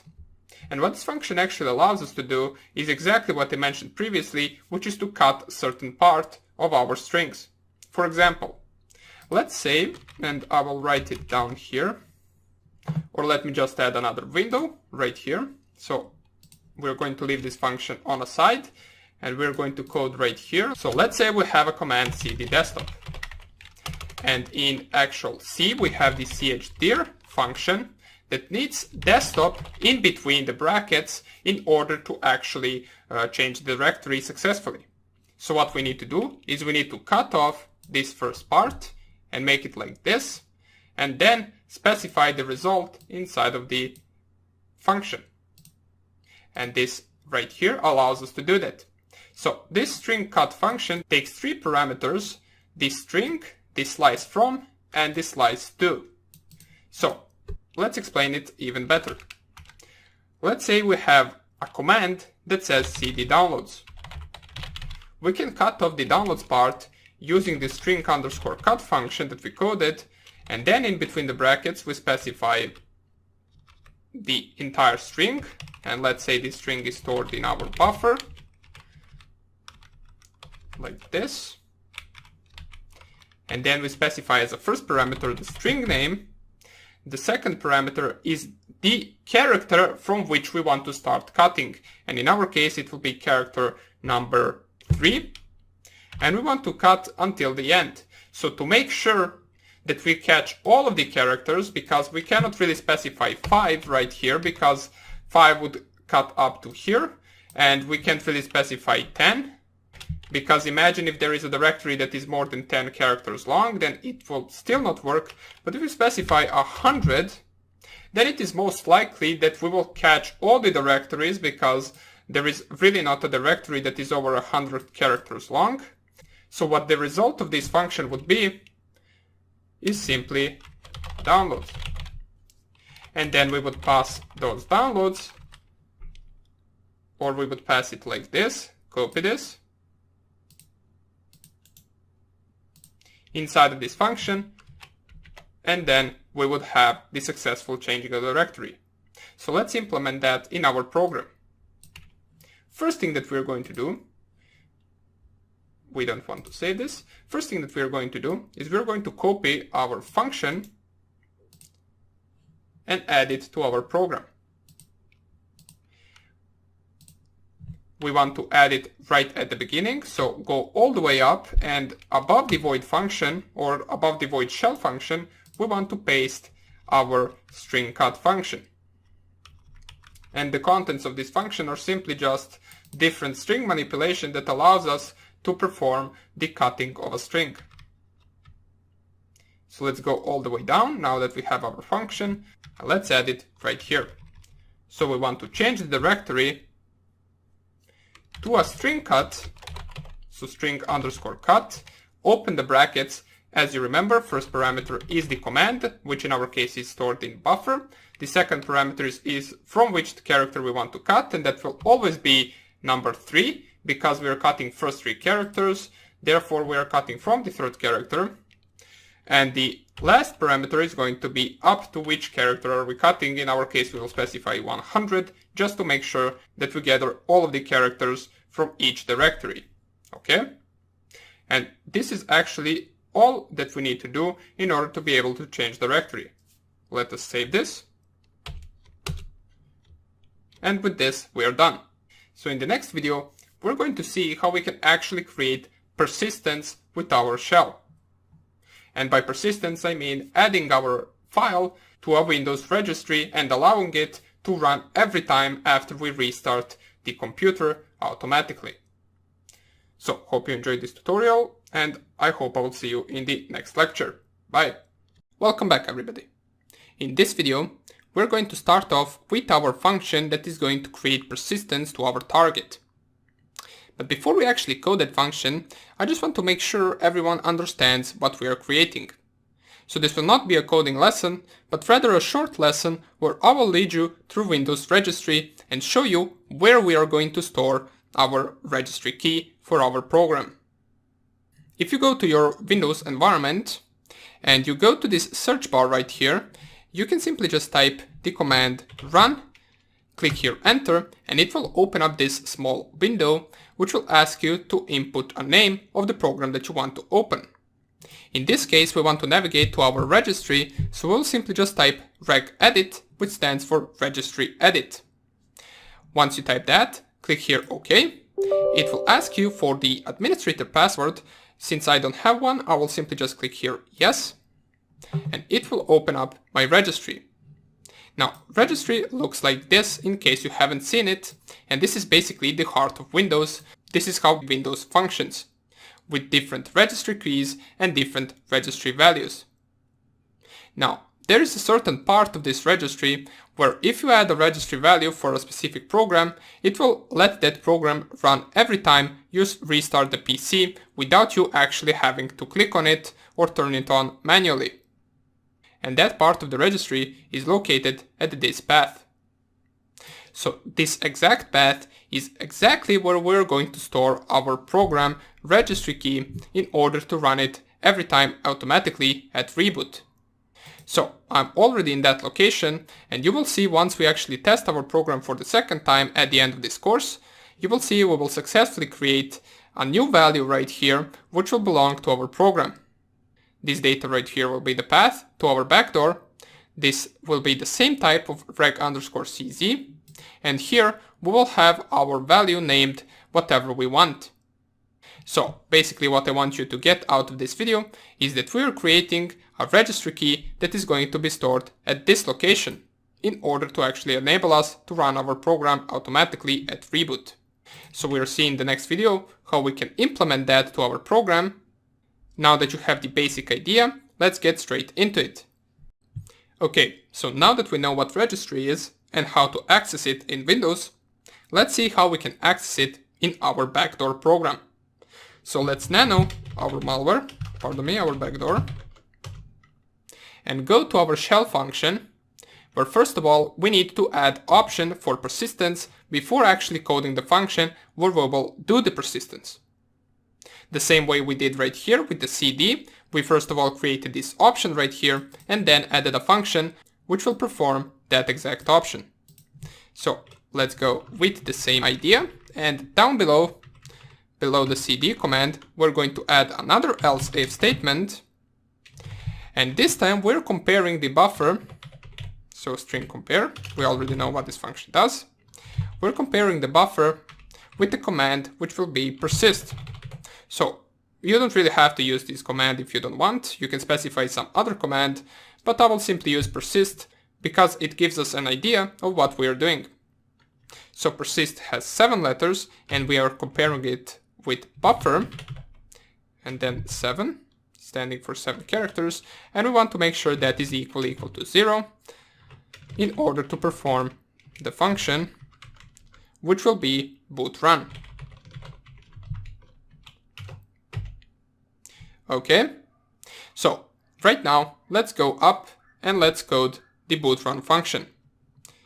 So what I'm going to do is I'm going to code it all the way up, right above the string cut function, which we added in the previous video. Here, we're going to add an integer of the boot run. Okay, now this function will not take any type of input, and we'll make this an integer because it will return an integer out of it. Which means it will either return, for example, 0 if everything works correctly, or it will return -1 if we run into some error. So let's see how we can do this. What we need to do is I'm going to open up our registry the same way we did in the previous video. In order to help me actually create this function, I'm going to open it up right here, click here yes, and I'm going to lower it and open it up as we need. Now, the first thing that we're going to do right here is we're going to create two variables. One of the variables will be the error variable, which will give us an output if we run into a problem, and the other one will be the success variable, which will give us an output that we successfully create persistence. So let's go right here and create the first one, which will be the type of char, and then we will call it ERR. It will take only 128 bytes, and it will simply just be a string that says failed, and then the new line character. Okay. The next will be the success variable, which will also be 128 bytes. And this will be a string that says created persistence at, and then we're going to specify the path where we're creating the persistence. So we're going to write it here, hkey underscore current underscore user, which is the same path as we showed in the previous video. This one right here, just without this computer and then backslash. We're adding everything from here. Let us go and add it. So backslash backslash software backslash backslash Microsoft, then another backslash backslash Windows, Windows current version, and then run, and then backslash n for the new line character. Okay, so now that we created these two variables, we're going to need two more, and the next one will be a type of tchar, and the tchar is basically a Windows 32 character string that can be used to describe ANSI, DBCS, or Unicode strings. And we're going to call this as zpath, which is going to take the max path value. And basically the max path is maximum path length limitation, and on Windows 10 it is 256 characters. So we're going to use this variable to actually store path and to get the path to our own malware. Okay, and the fourth variable is going to be type of dword, which stands for double word, and we're going to call it pathlen. Pathlen stands for path length, and we are going to make it 0. And dword is basically a short for double word, and it is a data type that is an unsigned 32-bit unit of data, and it can contain an integer value. Okay, as we can see right here, we added 0 to it, so it for sure can contain an integer value. The next thing we want to do in our function is we want to use this pathlen variable that we just created and perform a function on it, which is called get module filename. So this is a function in C, and this function takes 3 arguments. First one will be null, the second one will be the sz path, and the third one will be the max path. And this function will retrieve the fully qualified path for the file that contains the specified module. In our case, we're getting the path to our malware. Once we perform this function, we need to check whether everything works successfully. So we're going to run an if statement. So if pathlen equals to 0, which means we got an error, we're going to send to our socket object. So send sock, we already know this function, the error, And also we need to specify the size of that error, as well as the fourth argument, which will be 0. Okay? And then we will simply just return -1 from this function, from this bootrun function. Okay? So let's go and continue. The next thing we need to create is, since we're adding in registry, we need to create the registry key value in order to actually be able to input our program to this registry. And how we do that in C, we simply create a new variable, which is going to be the hkey variable, and we're going to call it new val. Okay? And this value is basically just a handle to an open registry key. So now that we have this value right here, we can perform the function in an if statement, which is going to be registry or reg open key. So we are opening registry key, and this function takes 3 arguments, which first one is the actual part of registry where we are opening our key. And if we go to our Windows registry right here, we can see there are 5 main parts. Let me just go right here. We can see there are 5 main parts, and the one that we are interested in is the hkey current user. So we are going to specify that right here, hkey underscore current underscore user. The next argument will be the path inside of that registry. So the path will simply just be everything after it, which in our case is this. So let us copy this without the \n. And inside of text, inside of the brackets, we need to specify double quotes and paste the rest of the path. So this is what should be inside of these brackets. And the last argument is going to be the memory location of our new value. So in order to do that, we will simply specify it like this. And this cannot be equal to error underscore success. So once again, what this line basically means is this function will perform as it says. It will open up a specified registry and it will try to add the new value to it. So if this doesn't work, what we're going to do is we're going to once again send the error to our server to notify it that this did not work. Okay, so we're going to send to our socket object the error and then the size of the error, and the last parameter once again 0, and we will return -1. Okay, so oops, let me just go and tab this bracket in so we have organized space. Okay, so right now that we opened up the registry, we need to set the value. In order to set the value, we first of all need to create another variable, which is going to be the word type, which we already know that it is a double word, and it is going to be called path length in bytes. It is going to be equal to the path length variable that we already created right here. And we are going to multiply that with the size of the sz path. And how we are going to write that is inside the brackets, you type this star sign and then the sz path. Okay, so this might be a little bit hard for you, but don't worry, this function bootrun is actually the hardest function that we are going to code, and it is soon to be over. All we are left to do right now is we are left to actually set the value that we opened inside of our registry. And we are going to do that once again inside of an if statement. So if, and then the function name is reg set value x. And this x basically means that it is going to look for an error. And right here, we specified reg set value x. The first argument is going to be the new val, which we opened up right here. And we created right here.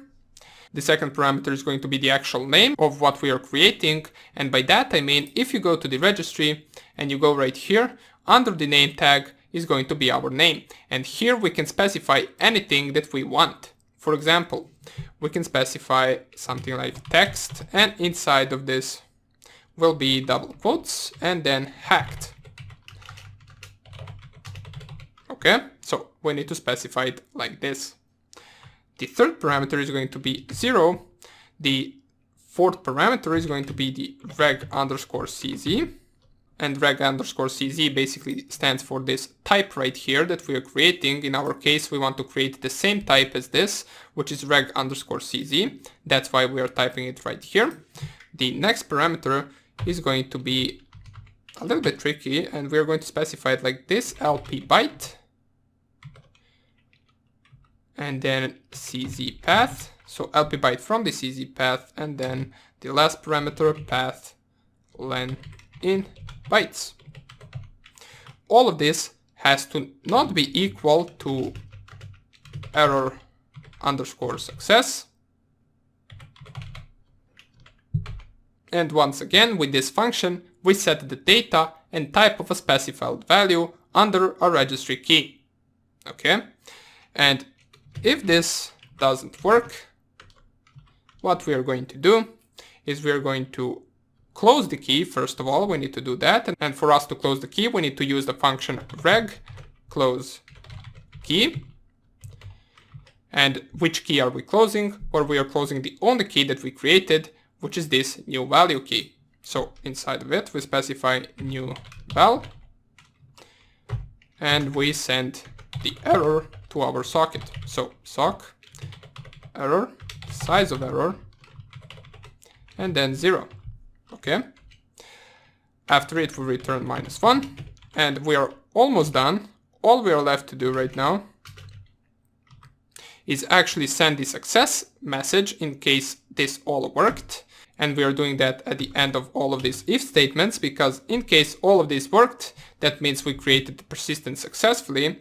And right now we can successfully close the key value. So we are doing the same thing that we did right here. Just this will be the case if it doesn't work, and this will be the case if it does work. So reg close key, and the key will be new val. And down here we want to send the success error, so we need to specify socket, then the message, then the size of this message, and then 0. And after it we can return 1, indicating that this actual function worked. Okay? So this will be our boot run function, and we successfully added it to our program, and we're going to see how it works after we finish the entire malware and the entire server. We're going to test all of these functions and fix them if we have any error. So even though this was one of the little harder videos, I hope you actually understood most part of it at least. If you didn't understand something, feel free to post in the Q&A section and I will respond as soon as possible. Okay, so thank you for watching this tutorial, and we're going to continue coding in the next video. Bye! Hello everyone and welcome back. And we're actually getting close to finishing up our program. All we're left to do is add one main function to it, which is adding our keylogger. So how we are going to do this? Well, I already have the keylogger coded in a separate program. We're going to go through the code, explain some of the basics, because I don't want to just add it to our backdoor and not explain any of the code. We will go briefly through the code, explain how everything functions, and then we will see how we can implement our keylogger to our backdoor while still running the actual backdoor. So the goal here is to actually run the keylogger in the background and still be able to execute other commands simultaneously. So let's see how we can do that. Before we do any of that, let's check out the code of our keylogger. And for you, you will have the code of the keylogger in the resources of this lecture. But it would be better if you just simply download it and follow along. Okay, so I will open up my terminal. And right here, my keylogger is actually stored in this brute force directory, so I will navigate there. First I will go to my desktop, then I will go to my brute force directory, and I will enlarge the screen and also zoom in so we can see everything better. Okay, so if we type ls, here we can see the keylogger2.h. This is our file. The first thing that I'm going to do is I'm going to rename it to keylogger.h. Because there is no point in having these two. I only have it because I already coded one keylogger before, so I call this one number 2. but it doesn't matter at the moment, so let's just nano the keylogger.h. And here you will see this is quite a big code. It is not a small function that we will add to our program. And you will see right here, some of these statements are already being explained. Such as, for example, this infinite loop right here, taking the rest to our program. As we can see, we used sleep function, which we are already familiar with as we used it in our backdoor. So most of the stuff right here is already explained. But let's go through it in a little bit more detail. So here we define our function. As you will see, this is not a program on its own. This is a program meant to be added to a different program. Here we have a log function which will be used in our backdoor, and here we made it to be a double word win API, which is really not necessary, but we're simply just going to leave it on that. It doesn't really matter, but you should keep in mind that this is really not necessary, and you can simply just make it an integer function and also import it into your backdoor. So here, the next thing we do is we define multiple variables. Now, the most important and key variables to this are these integer variables right here, as well as this show key variable right here. Now, I will explain them as we get to the actual part where they are used. Right now, let's go down, and here we have some char variables, which we will use in order to actually print out certain characters inside our keylogger. Then we define a file descriptor, and we need to actually create a file because our keylogger will be based on inputting the keystrokes inside of a file. That's why we have these two lines right here. We create the file descriptor, and we also create a character variable, which is keylog file, which will be called windows.txt. Now, if you want, you can change this to anything you basically desire. I just called it windows.txt because it doesn't really look suspicious once seen in a directory. Okay, so this will be the name of the file where we're going to input our keystrokes, and this will be the file descriptor to that file. Now, let's go to the main part of the program, which is this while loop. Now, this while loop will run forever. It will iterate over certain keyboard inputs, and it will define each keyboard input as a certain character. So that is the main part of the actual program. So how will it actually do that? Well, first of all, we take the rest for 10 milliseconds right here, and this will be executed at the beginning of the while true loop every time it finishes one iteration. Then we perform a get key state function to all of these integer variables. Now let's first define what this get key state function is, as it is the most important and critical function to this program. So here is actually where the program gets a little bit hard. Or I will just say it will get syntax heavy. It's not really hard to understand as it is working on a basic principle.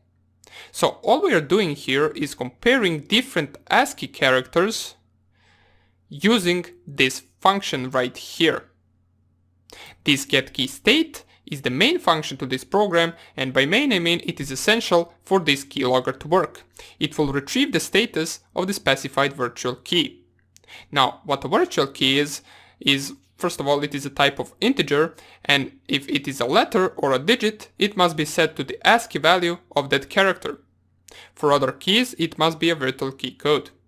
Now, I assume most of you know what ASCII means. Basically, ASCII is a different representation of different characters and digits in hexadecimal. So, for example, I believe, I'm not really sure about this, but I believe like 0x42 is capital A, or capital B, I'm not really sure, but it is represented like this.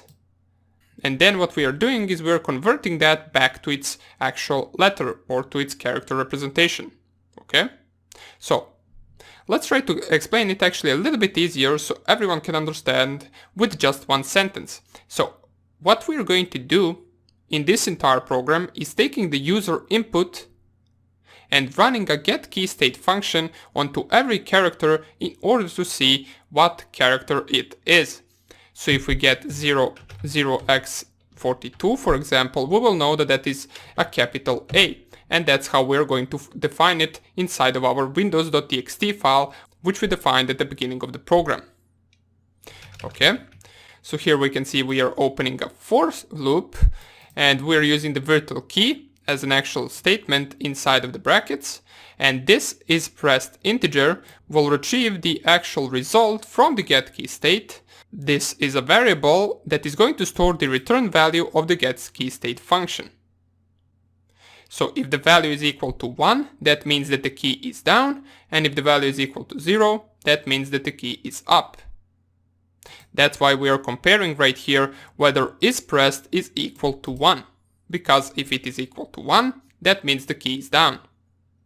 And this showKey variable right here is going to store the character representation of the virtual key.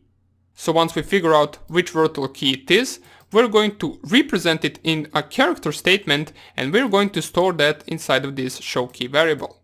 So you will see throughout the rest of the program bunch of these if statements, and here we're simply just checking for 2 or more conditions, whether both of them are being met. And first condition being isPressed to be equal to 1, and second one being lastKeyState equals to 0. And we defined lastKeyState at the beginning right here inside of a for loop. Okay, so if I go all the way down and pass all of these actual if statements, we get to another part right here which is really important, and that part is actually writing the character inside of a file.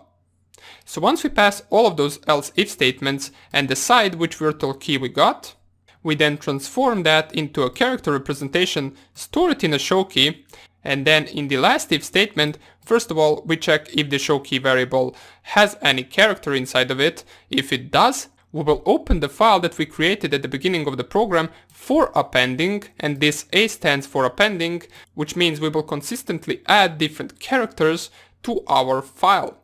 And to do that, we use this putC function. This putC function takes 2 arguments. The first one is the actual character that we want to put inside of a file, and the second parameter is the file descriptor, or the file where we want to put it. So we're simply just putting our character inside of the windows.txt file. And after it, we close the file descriptor. Okay? So this entire action will be performed for every single character the target inputs in their keyboard. Alright, so now that we know how this program works, in the next video we're going to see how we can implement it into our backdoor. Now that we went through this file, let's see how to implement it inside of our backdoor. So first thing I'm going to do, I'm going to save this file and move it to my desktop. So move keylogger.h to the root and then desktop. Once I have it on my desktop, I will switch my directories. And by the way, you might have noticed that this actual file, which is our keylogger, doesn't have the .c extension. Now, the reason why it doesn't have .c extension is because we are actually going to import it or include it inside of our backdoor as a certain library. Now we already know how we included our libraries inside of our backdoor, so if I nano my backdoor, you will see at the beginning we have these include statements right here. And you might have noticed also that all of these include statements have .h extension to them. This H stands for header, which basically means we are using a certain functions inside of our backdoor program from these headers right here. So we're going to perform exactly the same thing, just this time we're going to include our own header. And our own header is called keylogger.h. So we include it like this. You type the hashtag, then the include statement, then you open the double quotes, and then keylogger.h, and then you close the double quotes. Only then we can access the log function, which is coded inside of our keylogger. Okay, so right now let's go all the way down and see how we can access that function. First, we're going to go all the way down just above the else statement, and we're going to create another else if statement right here. So else if, and here we're simply just going to compare the commands as usual with our keylogger. So string compare, open the brackets, in between the double quotes, we need to specify the command we want to type once we want to execute the actual keylogger. So in this case, we can use a simple command, which is keylog_start. So anytime the user of the server inputs this command, it will get sent to the backdoor. The backdoor will compare this keylog.start with the buffer. Then it will notice that it is actually equal, and then it will start the keylogger inside of the background. So we're comparing this with our buffer, and we're comparing 12 characters, okay? We also need to make sure that this is equal to 0. If it is, then we are ready to start our keylogger. So how can we do that?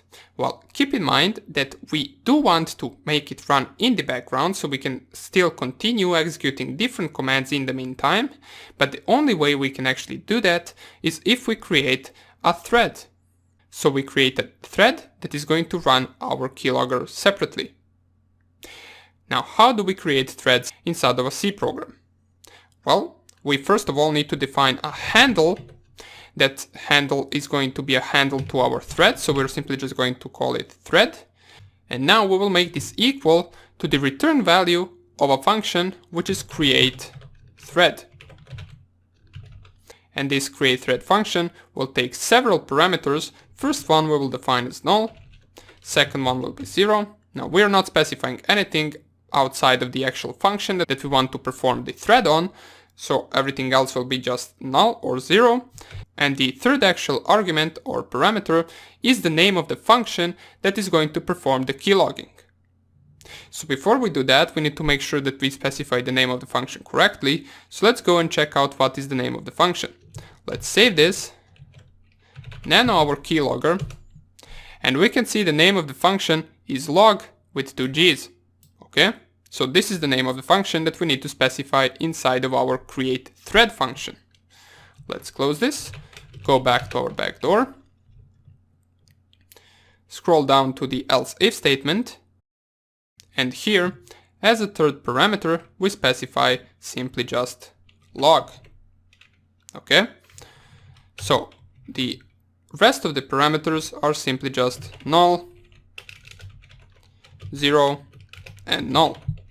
So we are not defining anything else. Once we actually finish this creation of thread, we can simply just use goto jump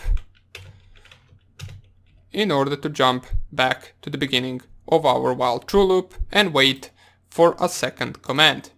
Okay, so let's save this, and believe it or not, this is everything that we need to do, just this one single line in order to start our keylogger.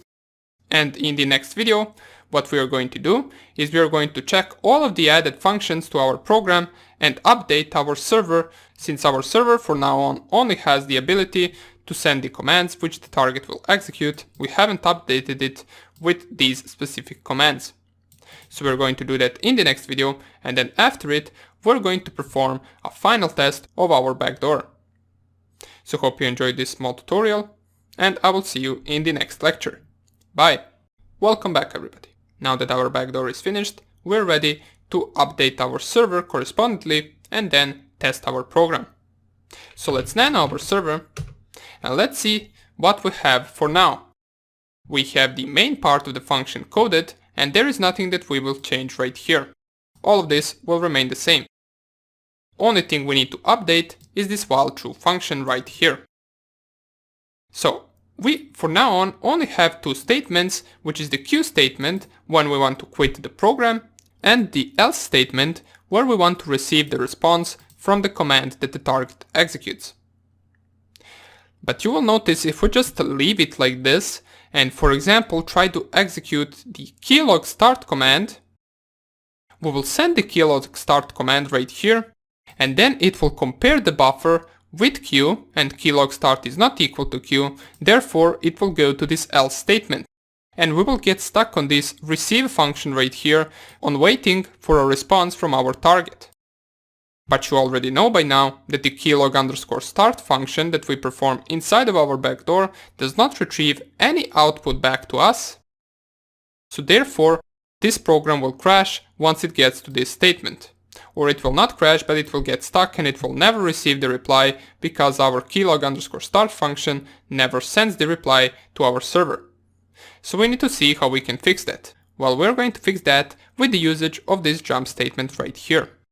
So we're going to fix one by one command with the help of the jump statement. Let's go with the cd command first. Else if the string compare of the cd command, make sure that you add space right here, since we already explained why we need it. We compare this with the buffer and the first three characters. That has to be equal to 0. Then we will open these brackets. And all we are left to do right now is type go to jump. Okay, so this is everything that we need to do. Since when we change the directory inside of our backdoor, there is no output that is being sent back to our server. Therefore, all we need to do is go back to the jump, which will prompt us for the next command. And then we can do that again and change the directory again, and it will prompt us once again for the next command. So the next command that we also need to add is the keylog start command. We're going to string compare keylog underscore start with the buffer with the 12 character size, and that has to be equal to 0. And then we're going to perform the same thing, which is going to be go to jump. Now for the actual persist command, we don't need to do this, because in the boot run function that we coded inside of our backdoor, which creates the registry key and all of that, it actually sends back the response back to our server. So therefore, with that command, we can simply just proceed to receive the response and print it to our screen.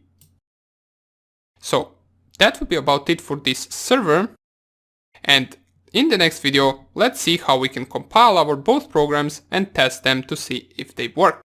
If they do work correctly and we manage to fix all of the issues that we might have, then we're going to proceed to actually making it more difficult to detect, such as for example disguising it into a PDF file or into an image or any type of file that we want. And after that, we will see how we can actually make it even less detectable by performing some manual obfuscation. Okay, so thank you for watching and see you in the next lecture. Bye.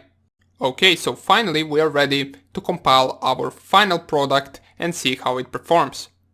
Now we already know the commands on how to compile them, on how to compile our server and our backdoor, so I will not go into the details of what we are doing right now. We are simply just performing the same commands that we typed in order to compile in the first performance or first test of our program. So first of all, we are going to start with our server. So we know that for this server, it is a simple command, which is gcc server.c and then -o for the output name, and we're simply just going to call it server. Press here enter, and we can see we don't run into any error inside of our program. If you do run into some error, you can simply just read through the error and easily find out where the error is inside of your code. If you can't figure out where the error is, make sure that you post it in the Q&A section with the screenshot of your code, and I will help you to find it. So now that we compiled our server, let's go and compile our backdoor. We start off with the i686, and the reason, once again, is because we are compiling our backdoor as a 32-bit program. So let's perform the entire command right here, and you will notice if you simply just type i686 and then W and press here tab, it will automatically autocomplete this command, and all you're left to do after the last dash is add gcc. Once you do that, we can go and type -o, which will be the output name for our backdoor. We will call it final product.exe, and then we need to specify right after it the name of the C file that we are compiling, in our case backdoor.c, and we need to specify those two libraries that we need in order to be able to compile this program for Windows. And those two libraries are lw inet and lw soc32. Press here enter, and we can see we do run into an error. So let's see what the error is. It says it is expecting dot and comma before the brackets inside of the boot run function. So let's fix that. We will nano our backdoor, go to our boot run function, which is right here at the beginning, and find where is the missing dot and comma. Here we have it, here we have it, and here is where we are missing it. So let's add it right here. Save this program, Ctrl O, enter, Ctrl X to exit, and then we compile once again. Using the same command, press your enter, and it seems to work correctly. Now, once you get something like this, which is an exe file that has this type of icon, I'll tell you right away, this will not work because sometimes the actual compilation fails and it doesn't compile it entirely. Therefore, if you get this icon right here, in case you're using Kali Linux of course, make sure that you recompile it once again. So I will just delete the final product.exe and run the command once again. And right now I have the final product which has the correct exe icon. And this one will work. Or I hope it will work, at least. So let's transfer that final product inside our USB drive and test it on our Windows 10 machine. I will import my USB drive. Then what I'm going to do is I'm going to move the final product to the media, root, and then the name of my USB drive. Then I'm going to unplug my USB drive, enlarge the screen. I will run my server, so it will wait for the incoming connections. Then I will go to my USB drive, find the final product.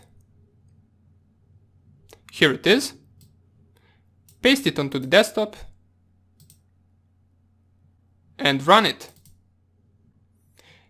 So we can see nothing is happening. Let's go to our Kali Linux machine. And it doesn't seem that we managed to get the connection back. So let's see what's wrong. We're going to Ctrl C this. And the first thing that I actually have on my mind is to check out the IP address of my Kali Linux machine. So the IP address is 192.168.1.6. And this is something that we should have checked even before the compilation. So what I'm thinking is that the actual compilation compiled it with a different IP address. So let's go all the way down. Here it is. We need to change this to .1.6. Save it. Now let's go to the server as well, because the server has the same IP address, which is .1.8, and we need to switch it to .1.6. Also make sure that you double check the ports as well, whether they are the same in both programs, and once you do that, we can recompile our programs. So I will remove the server, which is the compiled version of the server, and I will use the same two commands that we used before in order to compile these two programs.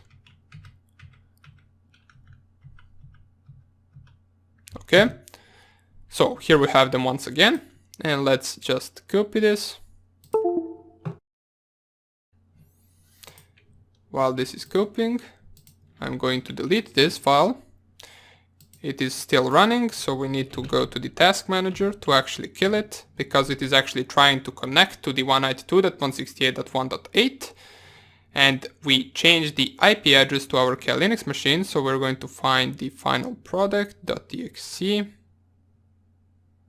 Here it is, 32-bit version and task. Now we can delete it.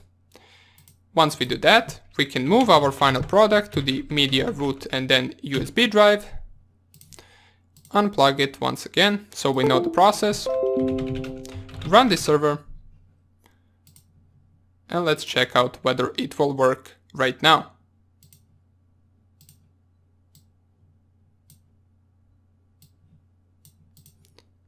Okay, so double click it. It seems as nothing is happening, but if we go to Kali Linux, we can see we got the connection back from the Windows 10 machine with the IP address of 192.168.1.4. So let's try to execute first of all normal commands. If we type who am I, we get the output ipconfig. We also get the output. Let's try with some netstat commands. We get the output for that as well. If I just type dir, we get the output of the current working directory, and we can see all of the files inside of it. Let's go one directory back, type dir once again, and right now we're in one directory back. So let's go back to our desktop, and let's try to start our keylogger. So before I do that, I will simply just open the notepad file right here, where we are going to type some random things and see whether our keylogger will manage to capture it.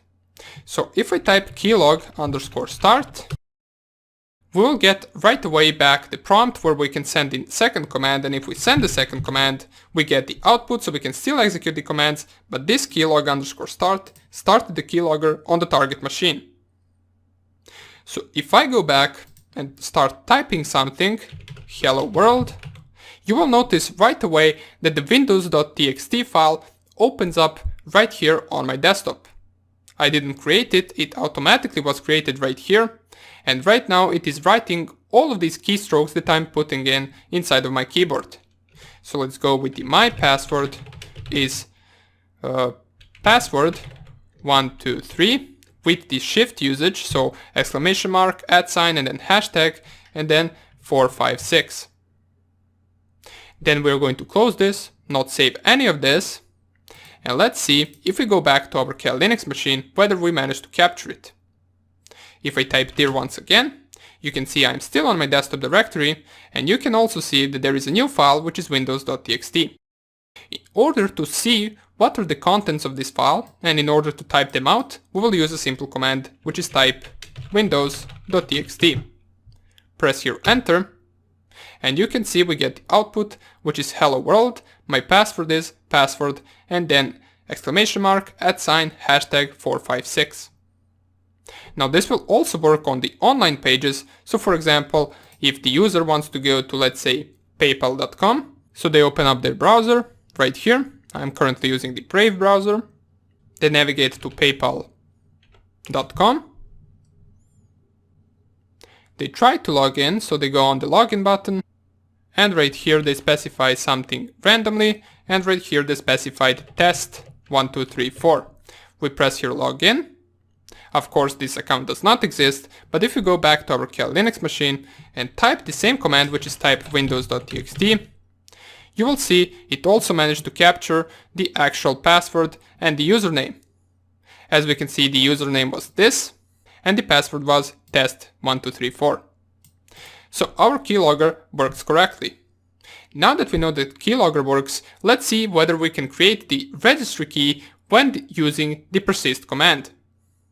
So what I'm going to do before actually running the persist command is I'm going to go to my search bar on Windows right here, type the run, and then press enter. It will open up this small window. I want to type in the regedit, press here on OK.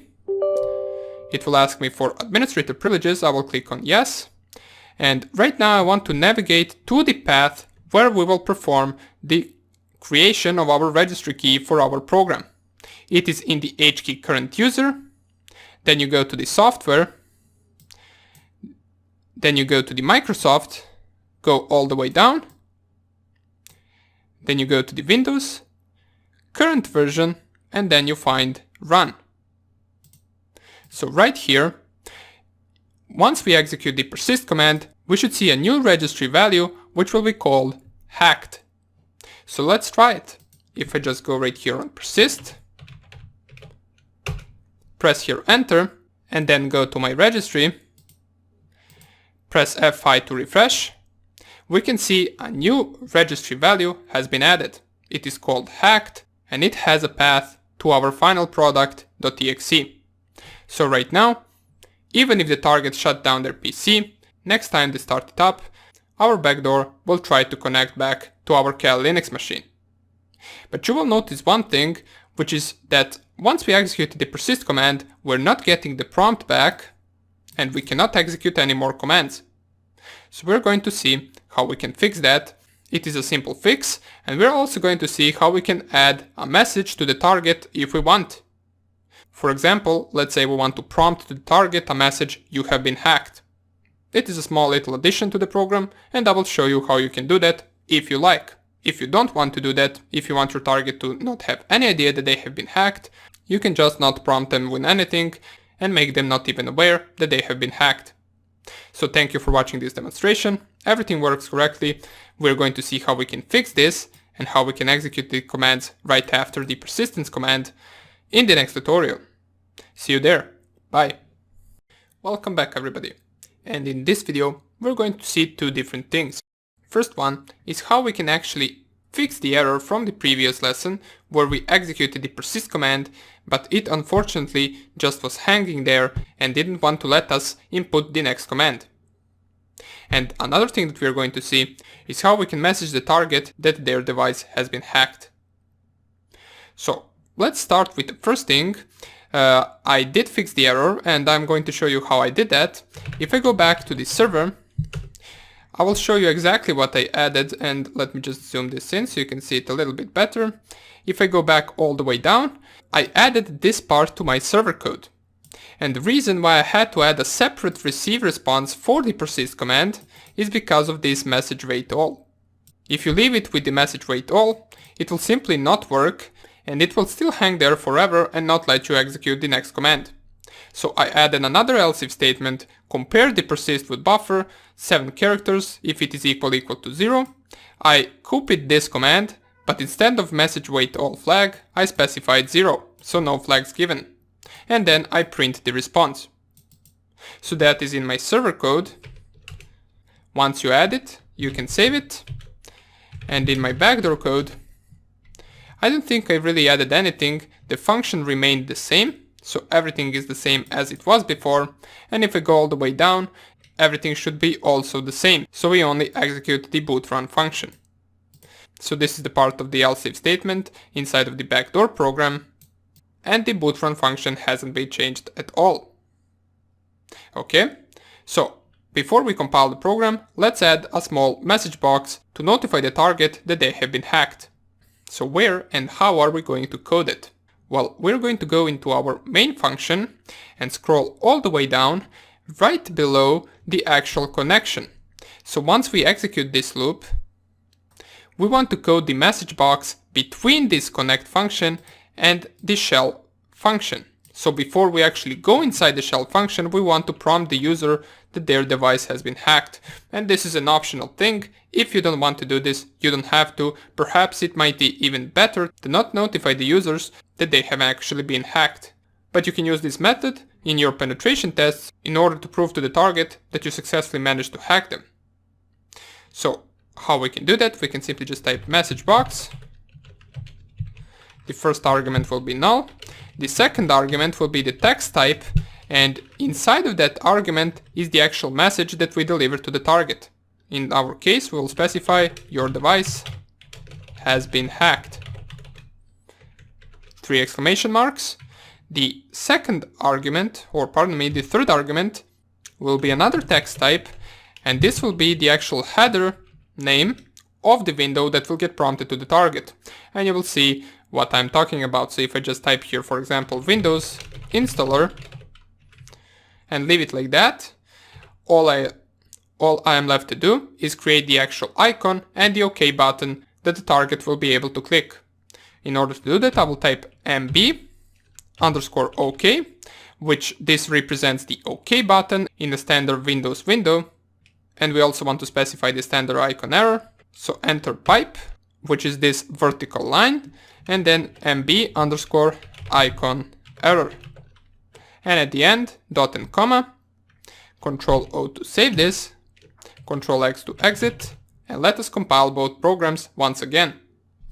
So if I go right here, search for the previous commands, first of all compile the server, then compile the program as a final product.exe, press here enter, and right now I'm going to transfer it in order to test it. So I will copy the final product inside media, root, and then my USB drive. Unplug the USB drive. Right here, we're going to paste it onto our desktop.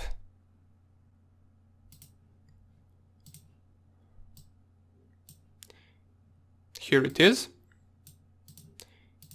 Now we can run it, and before we run it, I actually have my task manager opened and my registry editor open. So we can see right here, if I refresh, there is no registry key for our program, and also it is not running inside of the task manager. If I double click on it, it is executed. Let us find it in our task manager. So here it is, final product 32-bit. The registry key has not been created yet. So let's start our server. And you will hear this error, and if I go back, you will get this window prompted, Windows installer, your device has been hacked. And we can click on X or we can click on OK. So this is just a small fun thing to do. There is no need to do that if you don't want to. And if I go back to my Kali Linux machine and execute the commands, everything will work normally.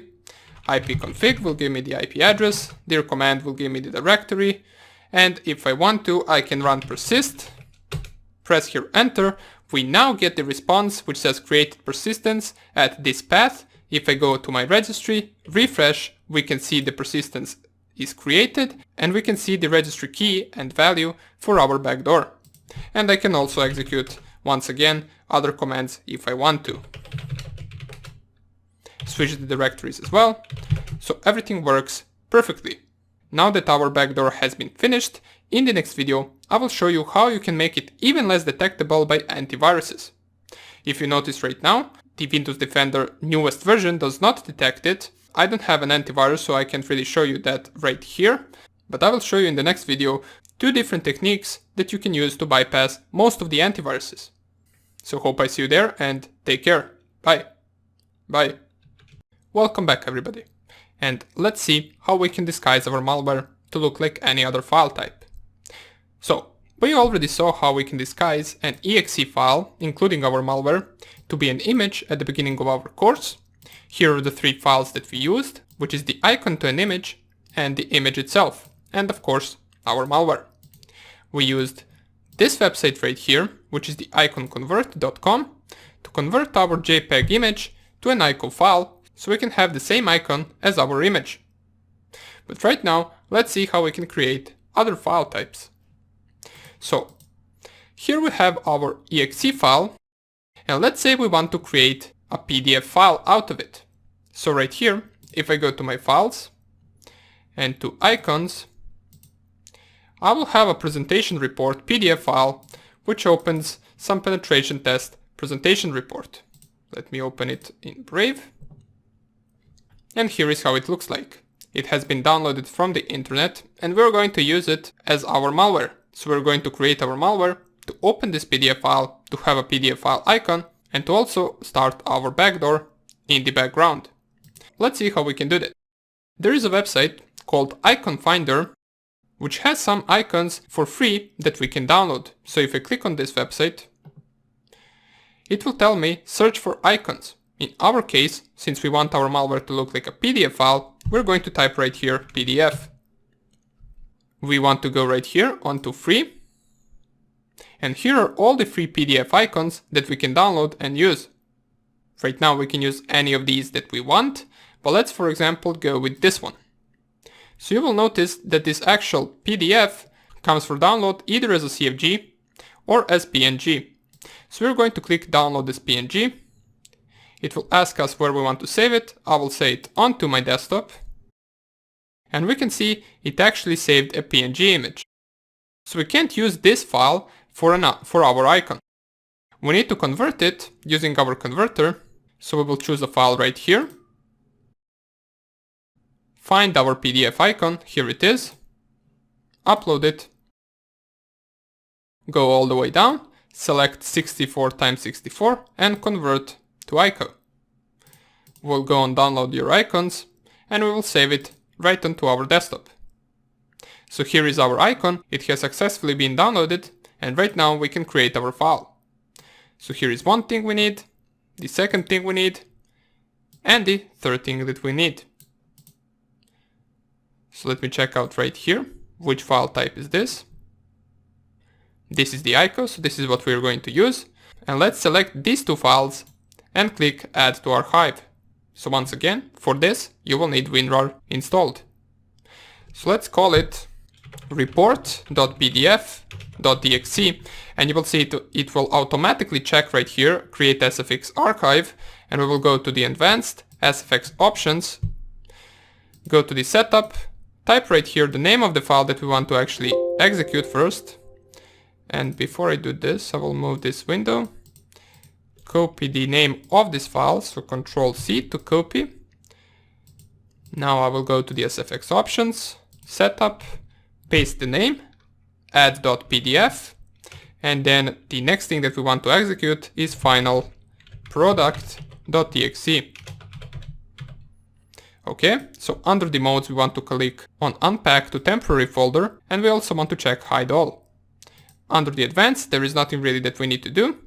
So let's go to the module, nothing here, nothing in license, text and icon. So under the load SFX icon from the file, we want to click on browse, select our icon and go to the update, click on extract and update files, and also click on overwrite all files. After all of that is set, we can click here on OK, and we can also click here on OK. In just a few seconds we will have this report PDF file, which will have the icon that we downloaded and which will also be called report.pdf. If I start my task manager, I will check whether our program has been started in the background, so we don't have to use Kali Linux. So right now there is no final product being ran in the background. But if I double click this file, it should open up the PDF file that we embedded malware in, and here we can see it is opening it right here. The PDF file has successfully been opened, so we can close this right now. Let's see if our malware is also running. And here it is, final product 32-bit is running in the background. Once again, nothing is being shown on the target desktop. So let us close this. And another thing that you can do, which can be really actually useful if you have the access to the target machine, you can create a Google Chrome out of this malware. So you will need a Chrome or Firefox shortcut, and I have one right here. Let me just find where I saved it. Okay, so it is probably in the icons right here. And here is my Chrome shortcut. I will paste it onto my desktop. And all I need to do is I need to go to my icon finder website, type here Chrome, click on free, and we can choose any Chrome icon that we want. You can go with the black one, with the blue one, or you can go with the regular one. So I will just go with the regular one. I'm not sure if it is this one or this one, but it doesn't really matter. Just click on any of those, click on download PNG, save it onto your desktop, go to the icon converter, scroll all the way up, choose a file. Here is our icon or the PNG image of the icon that we want to create. Let's select it, upload it, go to 64x64, it is already being set, and convert icon. Let's click on download your icons, save it onto the desktop as well, and everything is set to go. So all we're left to do right now, we have our icon right here. We need to select the Chrome shortcut and the final product shortcut. Go to the add to archive, do the same thing as before, let's call it Chrome with capital C.exe. And we will go to the advanced, and you will notice it will automatically check create SFX archive, even though we don't have any other extension other than .exe. So let's go to the advanced, SFX options, and set everything as previously. First we want to start Chrome.exe, then we want to start final product.exe. Everything else we will set as previously. Text and icon, select your Chrome icon, update, extract, overwrite, click here on OK, once again on OK, and here we have our Chrome malware. And now what you can do is you can take this Chrome malware and put it in the taskbar. Now you can do this if you have the access to the target machine, and of course you would unpin the real Google Chrome right here, and then once the target goes back to their machine, they want to go to the internet, they click on the Google Chrome, it opens up the Google Chrome, everything looks normally, Chrome is being opened. If we go to our task manager, we can notice right here in the background our malware is being ran. So here it is, final product 32-bit is being ran on this machine.